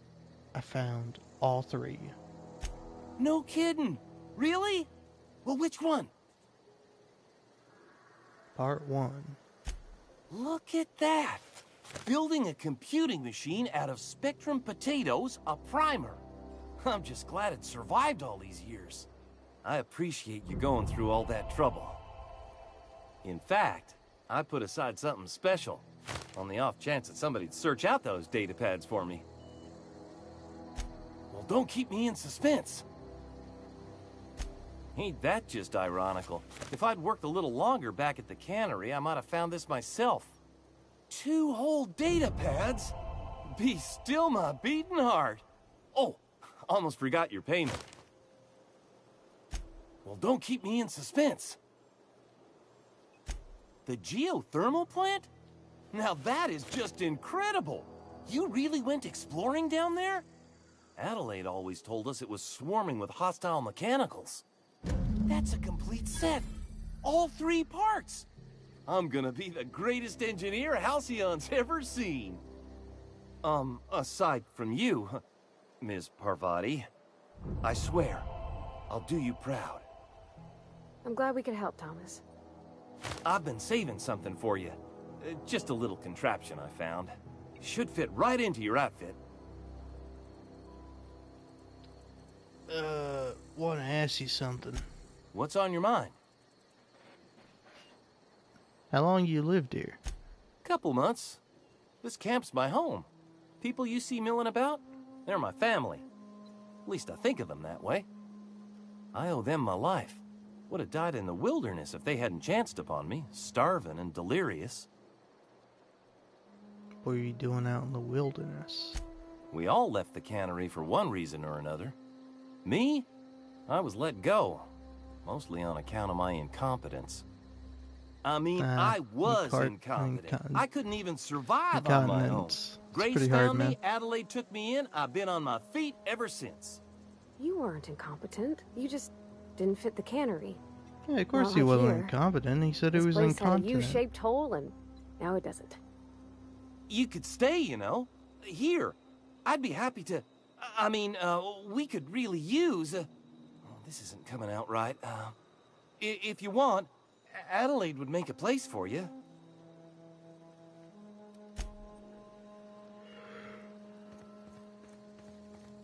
Meh.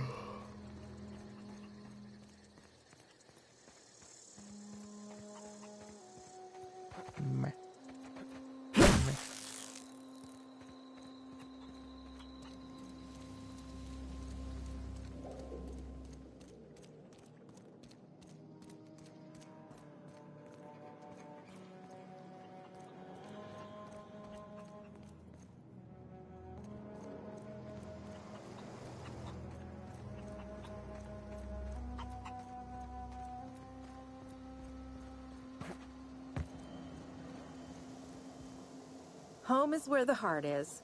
Marauders took that saying a little too literally.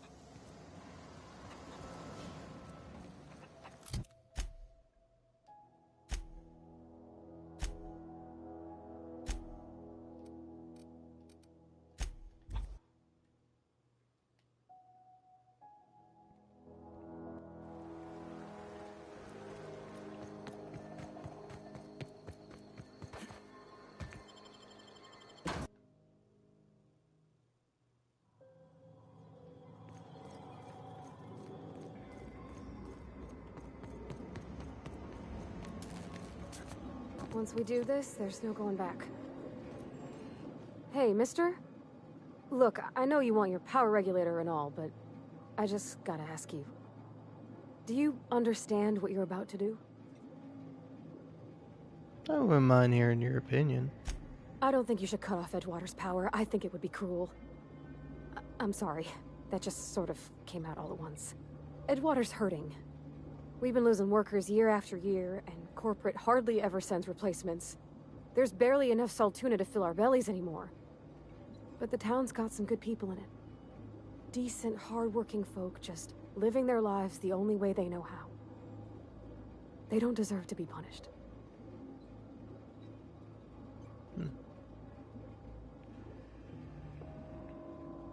But what about the deserters?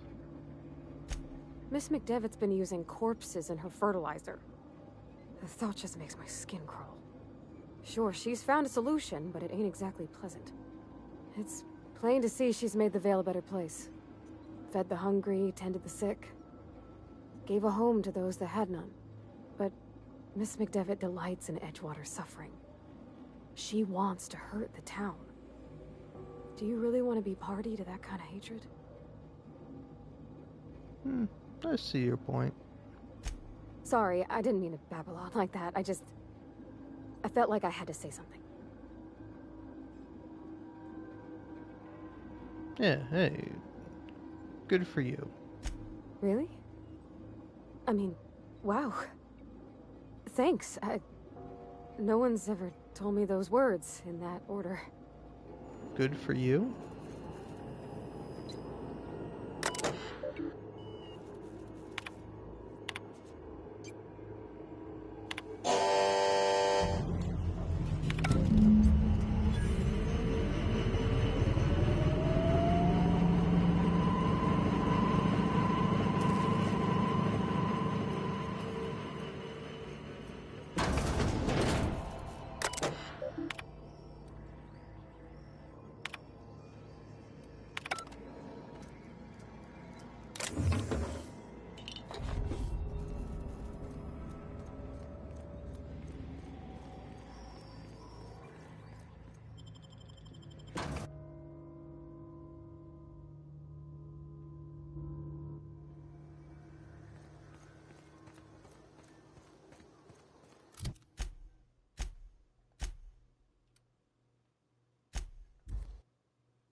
That's the thing about growing old. Your eyes start to fail.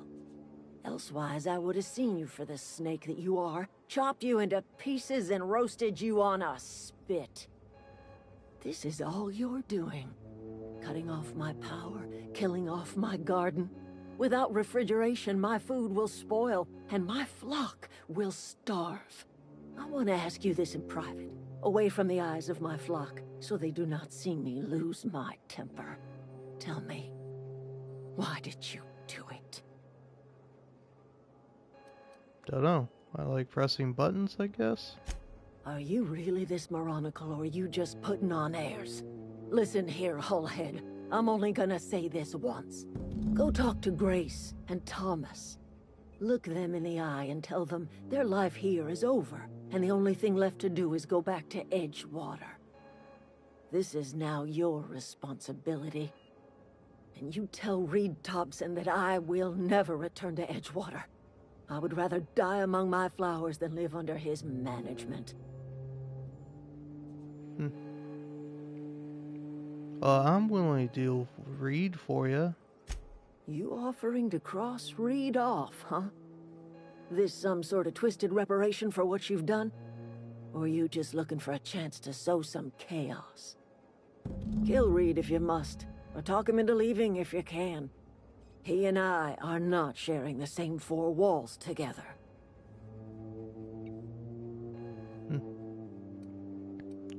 Could you help me tell him to leave?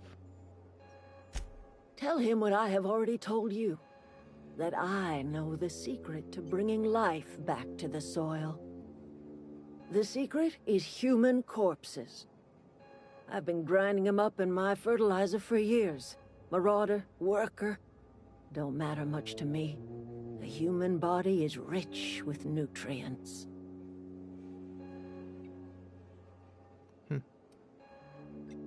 What happens when you run out of corpses? Edgewater Cemetery's got corpses aplenty. Enough for a generation's worth of crops. So, what happened to you, lady? You seem pretty upset.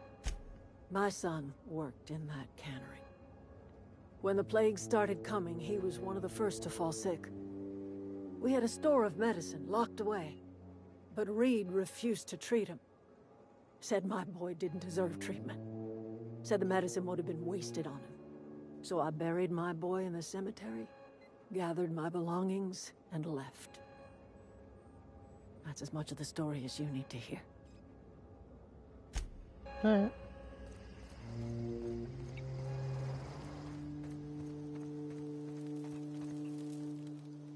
Everybody keeps staring at me. It's not my fault the power's dead.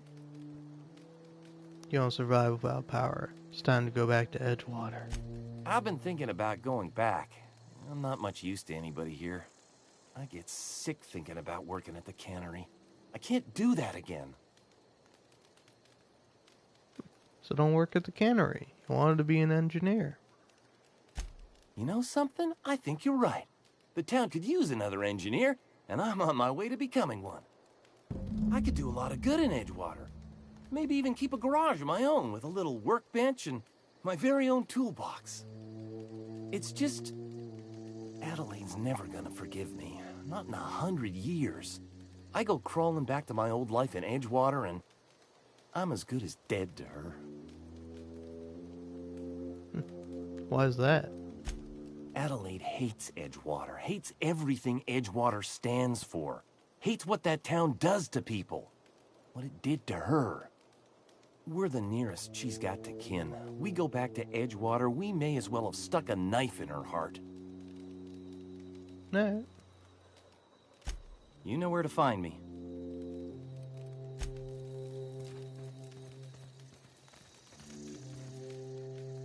I don't know what you did to talk some sense into Zoe, but I appreciate it.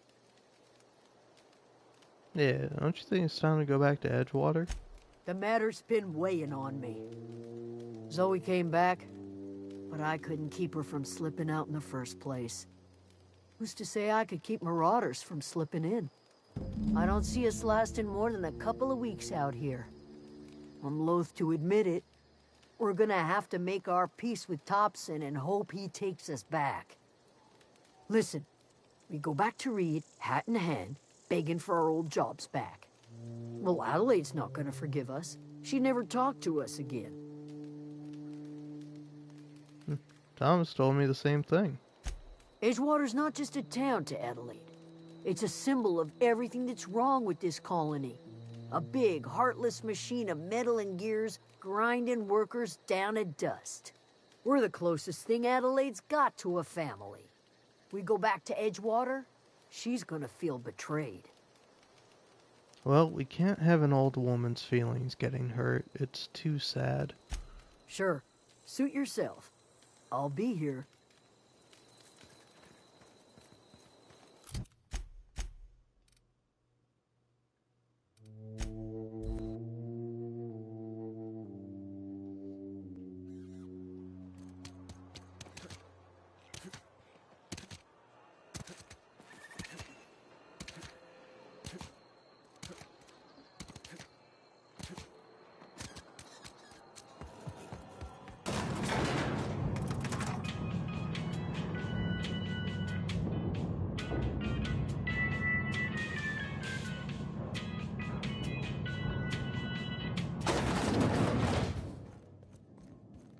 This is a fine day, friend.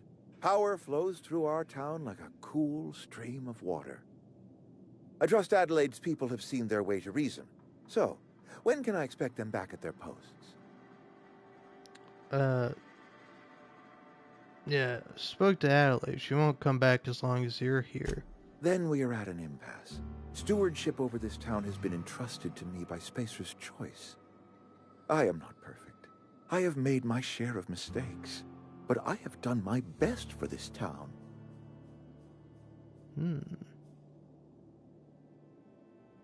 You let Adelaide's son die. Her son got sick with plague a couple years back. Company never gave us enough medication to treat the whole town. So I had to choose, you see. Adelaide's child or someone else's. She's never forgiven me. I don't expect she ever will.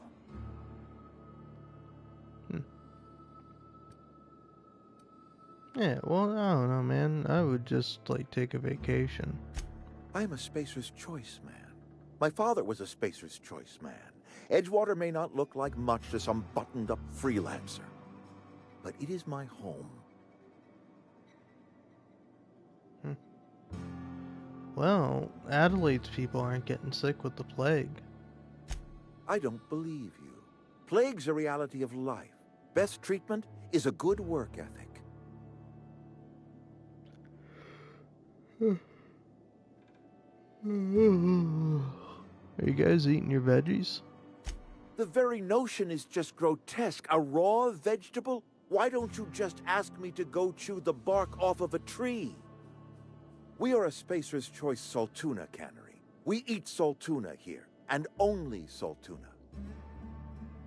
That's fucking nuts, man. I like food, but you can't eat one thing your whole life. That's gonna kill you.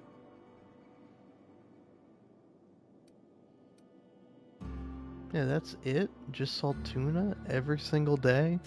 The Saltuna's been a mite bland ever since Adelaide left. And we don't get as much Saltuna these days, so we've had to improvise to meet quotas. We've added wood chips, some mushrooms, bit of sand, tossed some canid bits in our processor once. It all tastes like Saltuna in the end. Hey, how long have you been doing that? Couple years, give or take, right around the time the first wave of plagues hit the town. Now listen, I do not know what pretty rhetoric Adelaide has fed you, but plagues are a simple fact of life. Well, her rhubarb pie was pretty good, but you know, she found a way to grow food. She'll come back if you step down. You'll excuse me for being skeptical. How exactly is Adelaide growing crops in barren soil? Look, Reed, all I know is it involves some really complicated math, and it works. If Adelaide's found a way to feed her people and cure the plague, then she deserves this office more than I do. I won't stand in her way. My life here is ended. Give me a little time to settle my affairs. I'm sure Adelaide will be glad to see the back of me. Well, take care.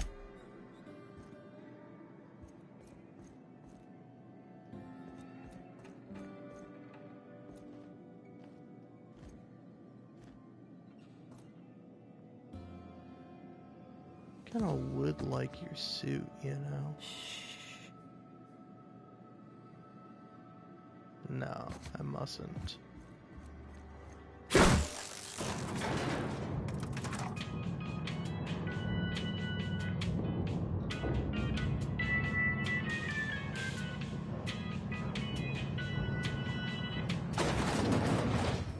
I think you did the rightest thing you could sending the power back to Edgewater.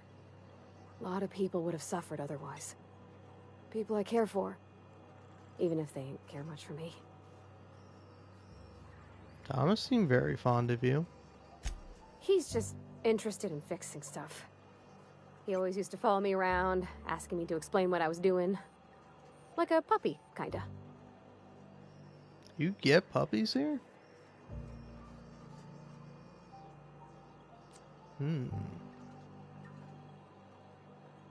Yeah, I've not lately seen a man with a bigger or more obvious crush. No, I can't say that. I wouldn't say that. You hear me try to say that? I can't say that. Are you sure? He nearly fell over when he saw you. He never told me a word to that effect. And since he didn't, I didn't have to say nothing about feeling different. And nothing had to get weird. Well, I can say that you mention your dad a lot, but never your mother, which is a drastic conversation change. That's on account of how I never met her.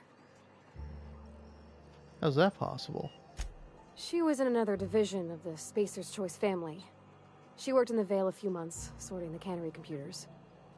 Her contract said any kids she had, expected or not, belonged to her office from the time of conception. So when I was born, I got sent here. You got along well with your dad. You might not have with your mother. Could be. Reckon I'll never know. Well, you mentioned something earlier that I want to ask you about. In the bar? When I asked if you were a drinker? Yeah, you sounded worried. Sorry. I know, it's none of my business. Nah, it's fine. I should drink, but, you know, it's fun being dehydrated. Yeah. I'm not imbibbing myself, okay? It's not like I think it a failing, mind. It's just I live right across the road. Most nights I watch folks out my window. When they come in here, they might be happy or sad. Mostly they're tired. When they leave, they're mad at themselves. Or they stumble into the alley and I listen to their hearts breaking. Yeah, sensitive, ain't ya? Am I? Well, it's just normal to me. Why isn't everybody else, I wonder? I don't know, busy getting drunk, having a good time.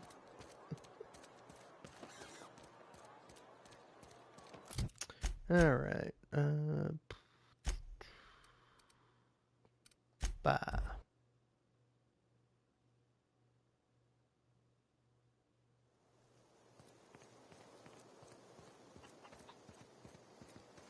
I know that ad is supposed to be kind of gross, with the woman eating the boar's pig, or the cysty pig. That's what they're called, because they're pigs covered in cysts.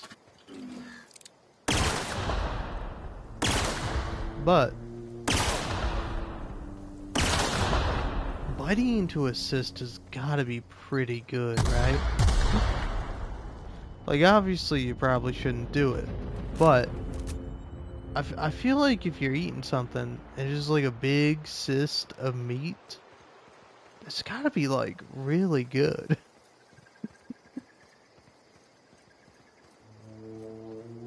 Like, that's gonna be a part that you savor. You're like, oh, hold on, I'm gonna save the part with the biggest cyst for the end. What the fuck?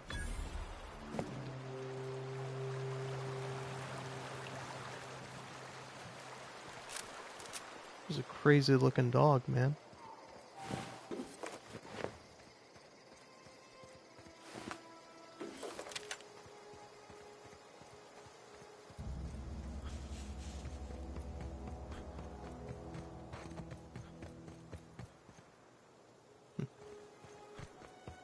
Alright, well. Back to talking to old Meemaw.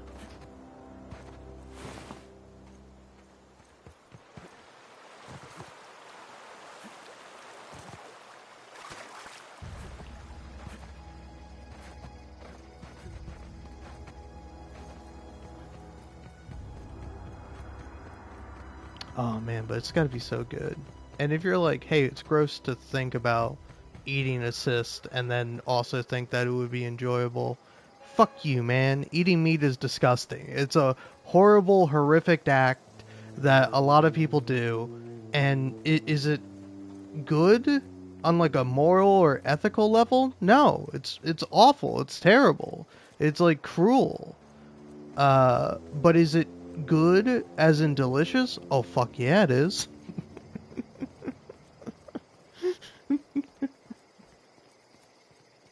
It's so good, man.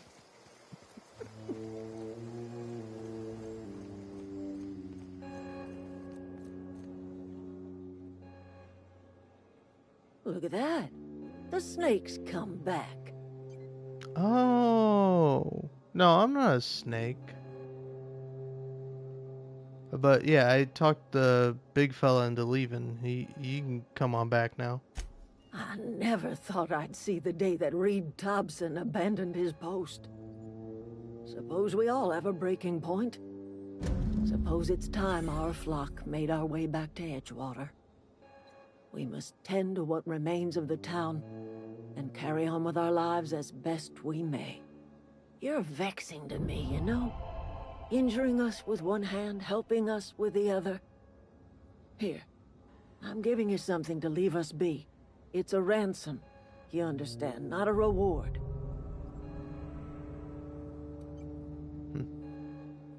Well, take care.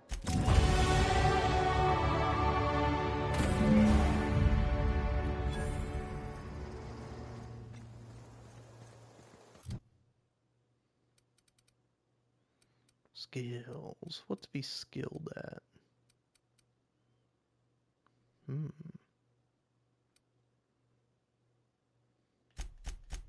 Would be kind of nice to increase my dodge. Perks. What's a perk that people like getting? Perk that really says, that's me.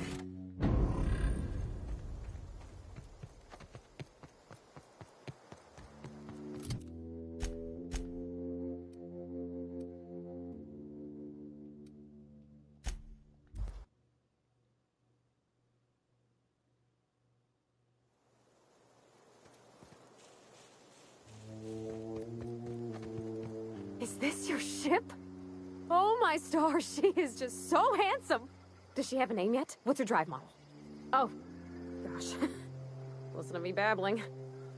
When I was in Edgewater, I dreamed of flying on a real ship, working on a real engine, belonging to a proper crew. I'm the only decent mechanic Edgewater's got, but every time I think of going back, I get this sinking feeling.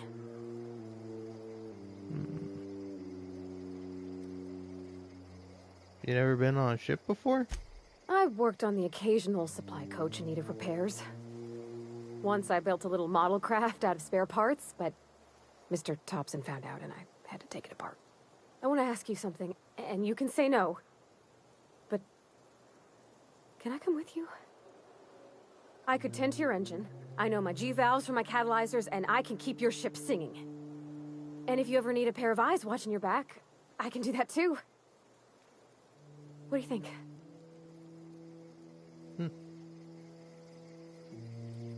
You just met me. Why would you want to go into space with a stranger? I know we killed a lot of people together. That usually forms a strong bond among people, but, you know, why? Yeah, I've been thinking about that. Edgewater was on the verge of collapse before you showed up. You sent them power, and now the town might see another season. And you talked Miss McDevitt into coming back to town. Maybe one day, Edgewater will have a garden where that cannery once stood. You ain't exactly a stranger anymore. You done some kindness hereabouts. I wouldn't mind following somebody like that. Well, do you really want to Edgewater that badly? Yeah, I really do. My whole life's been small.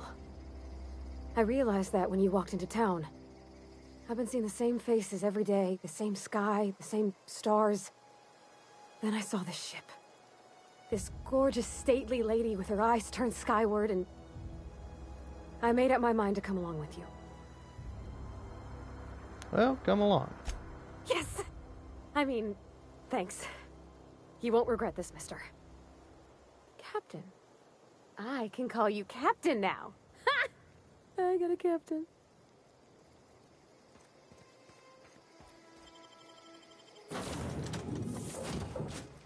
Well, I certainly am looking forward to flying on a ship named the Unreliable. I'll just head upstairs and claim a room. As always, I am at your disposal. Anything you'd like to discuss? Nah. Captain, I have detected that Edgewater's power supply is now optimal. I applaud your willingness to invest your time in the local community. What can I do for you, Captain? I have a power regulator. Do you know how to install a power regulator? Yeah, I know what I'm doing. Outstanding, Captain. Your aptitude for engineering will prove invaluable in the event of another catastrophic engine failure. Our engine room is located behind you, across the cargo bay, up the ladders.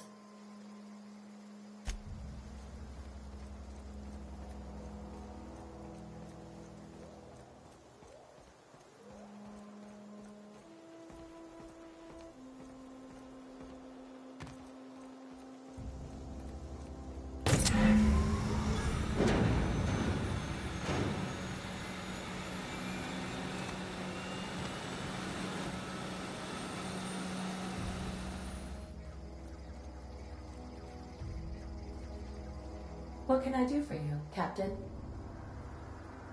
I've installed the power regulator. All systems are operating within acceptable parameters.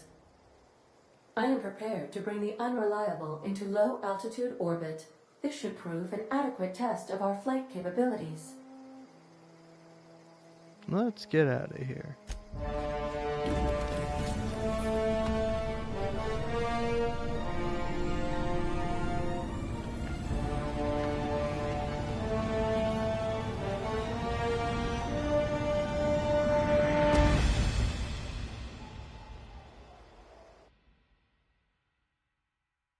We have received a communication request from Dr. Phineas Wells. Ugh. Fine. Based on my initial calculations of Dr. Wells's personality, that seems highly unlikely. Aha, there you are, hale and hearty, and captain of your own ship. I see you're putting the Unreliable to good use. Shame about her former captain, horrible way to die. How are you feeling, by the way? I lost track of you in that cave back there. Experiencing any, unnatural drippage? Perfectly normal side effect of thawing, I assure you. Never been better. Good, great, excellent. Let's move on. What you saw in Emerald Vale is happening all across the colony. Food shortages, lack of supplies, and basic necessities. We're dying. The chairman, the minister, and all their lackeys on the board are to blame.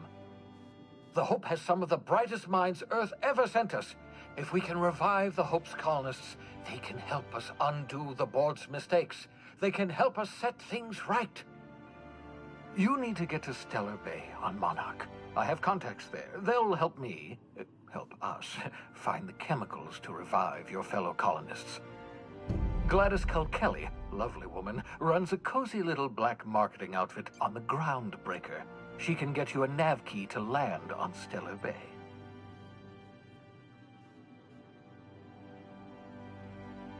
Okay, I'll talk to, Glad.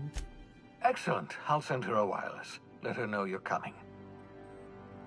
By the way, I gave Captain Hawthorne a disguise apparatus of my own design, cutting-edge technology, years ahead of its time.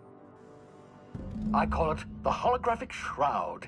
I'm sure it will prove remarkably useful to you. You'll find it in the captain's quarters. You want me to wear a cape? Wrong matter of shroud, my slow-witted accomplice. This is, how to put it simply, a device that makes you look different, sound different. Briefly. The device has its limits, but it will allow you to blend in perfectly, and probably won't jeopardize your ability to have children. Will it? No, definitely not. Probably, yes. Very simply, the holographic shroud uses biometric information contained on standard identity cartridges to generate a holographic projection around you. People actually fall for this? That seems far-fetched. Ha ha ha ha! The beauty is they don't expect it. The shroud is the only one of its kind. We humans have a tendency to overlook the unexpected. Activate the disguise, walk past someone. What do they see? A figure dressed like a fellow employee. Don't act odd. They won't focus on you. Okay. Excellent. I'll contact you once you've found a way to get to Stellar Bay. If you have any questions, come see me in my lab. And remember, don't trust the board. They'll try to win you over with promises of wealth and power, but it's a lie. The board's only interested in filling their own pockets. If we don't put a stop to them, they're going to run this colony to the ground. Transmission ended. If you are ready to depart, please select a destination on your navigation terminal. Okay.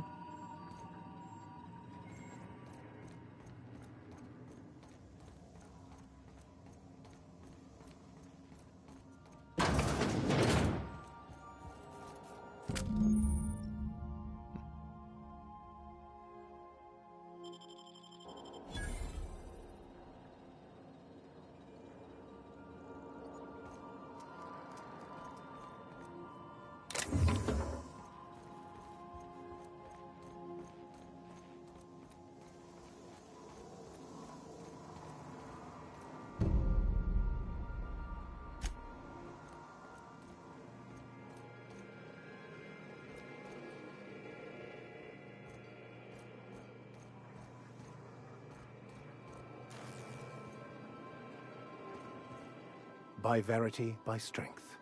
What are we contemplating today?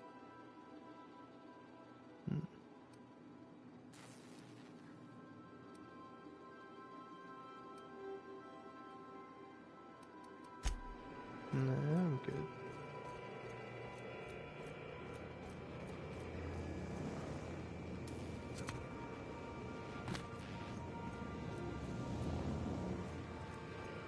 Thinking of tinkering at the workbench?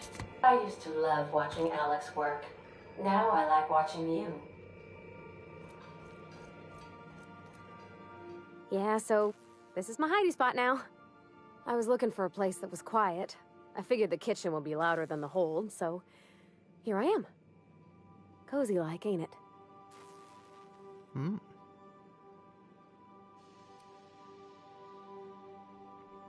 What do you think of the ship? That's in pretty good shape considering how hard Mr. Hawthorne ran it. It's a Yakita LHA 120, A2 model, I'm pretty sure. The Block 2 design scooshed in extra cargo space but didn't change the stock engines. Probably a touch underpowered, huh? Accurate in all particulars.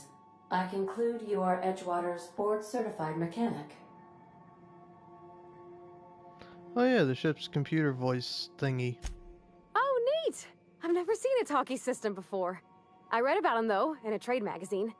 Hello, I am not a board-certified mechanic, but my dad was. He taught me all he knew. Do you understand? Speech recognition is one of the many skills I have been programmed to simulate. You're not simulating it, you're doing it! I asked a question and you answered it.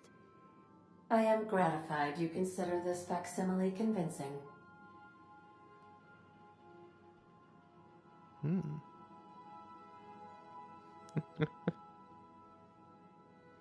What do you think, Pavarti? Is this safe to fly now that we got the regulator?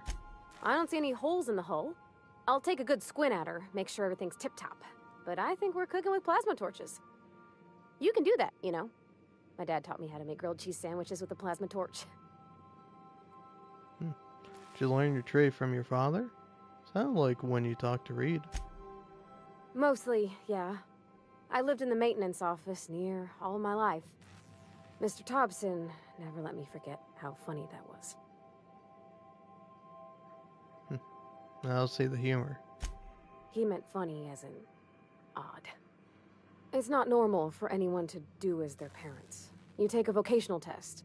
That decides your schooling and your career. When I tested out for maintenance, everyone figured it was on account of my dad. They were real unhappy with us. But you actually are good at this, and you enjoy it? Well, I'm good at making things work the way they ought. Not so much at doing such to somebody else's schedule. There's times I'm working deep in the guts of a loader, getting it all running perfect. Then I look up to see it's tomorrow, and I've blown another deadline. Anyhow, I was happy to get back home. I didn't care much for schooling. After school, you moved straight back to Edgewater? Yep, nothing much had changed. Everything was a little grayer, a little dirtier. Dad met me at the shuttle and gave me a big ol' hug. I noticed straight away that he was moving slower and stiffer. He made a little grunt when I squeezed. Did you get much time with him after you got back from school? About a year. I tried to do more of the work so he could rest. His heart gave him pains. Dad never said that he loved me, you know? I knew on account of him showing it. How he'd stay up late to help with my projects or listen to my fretting. Oh gosh, look at the time. Sorry to bend your ear so long. And I got so much to do before this ship's in decent shape.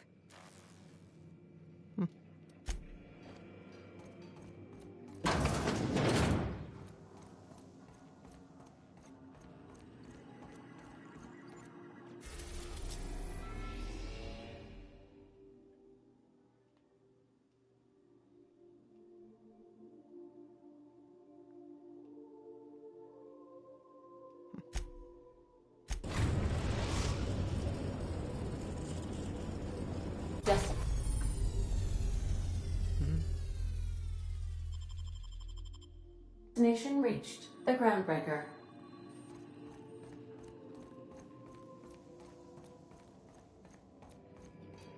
Well, I will be going to the Groundbreaker tomorrow. Hey, Cap. Can we talk? Oh. Duh. Jesus. Hey, Captain. I heard that Groundbreaker's got a real good engineer. A lady named Junlei Tennyson. Alright, what about her? I was thinking that maybe I ought to meet her.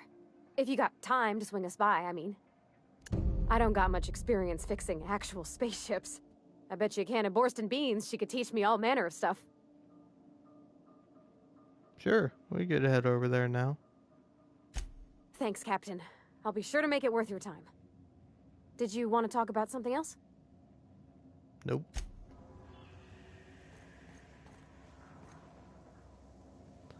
Oh.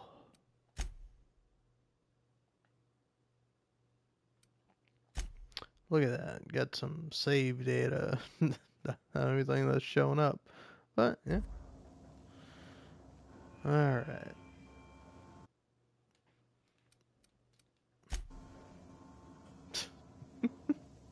You know, I do forget how my guy looks until suddenly I see him. And I'm like, oh yeah, he looks like that.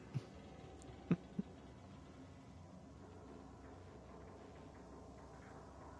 think his gun is giving him a lot of cause for concern. He looks scared. Like he doesn't know what that is or what it does.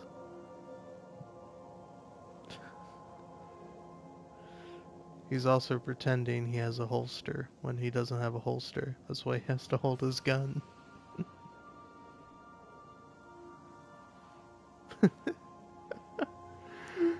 Also, is that canonical that your character doesn't have a holster? They just hold it where you would have a holster? Oh yeah, let me just holster my gun. It's like that you just holding your gun at your side. Yeah, that's holstering a gun. What do you think it means? Putting it in a holster? You made that up. Holstering a gun is a phrase. It's not literal.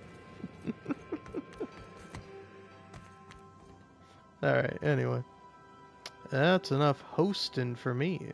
So, I don't know. Damn, there's a funny joke to be made with holstering and hosting and holding on and hand holding, but I wouldn't know anything about any of that. So anyway, I'm gonna hit the hay. But hey, Thanks for holstering.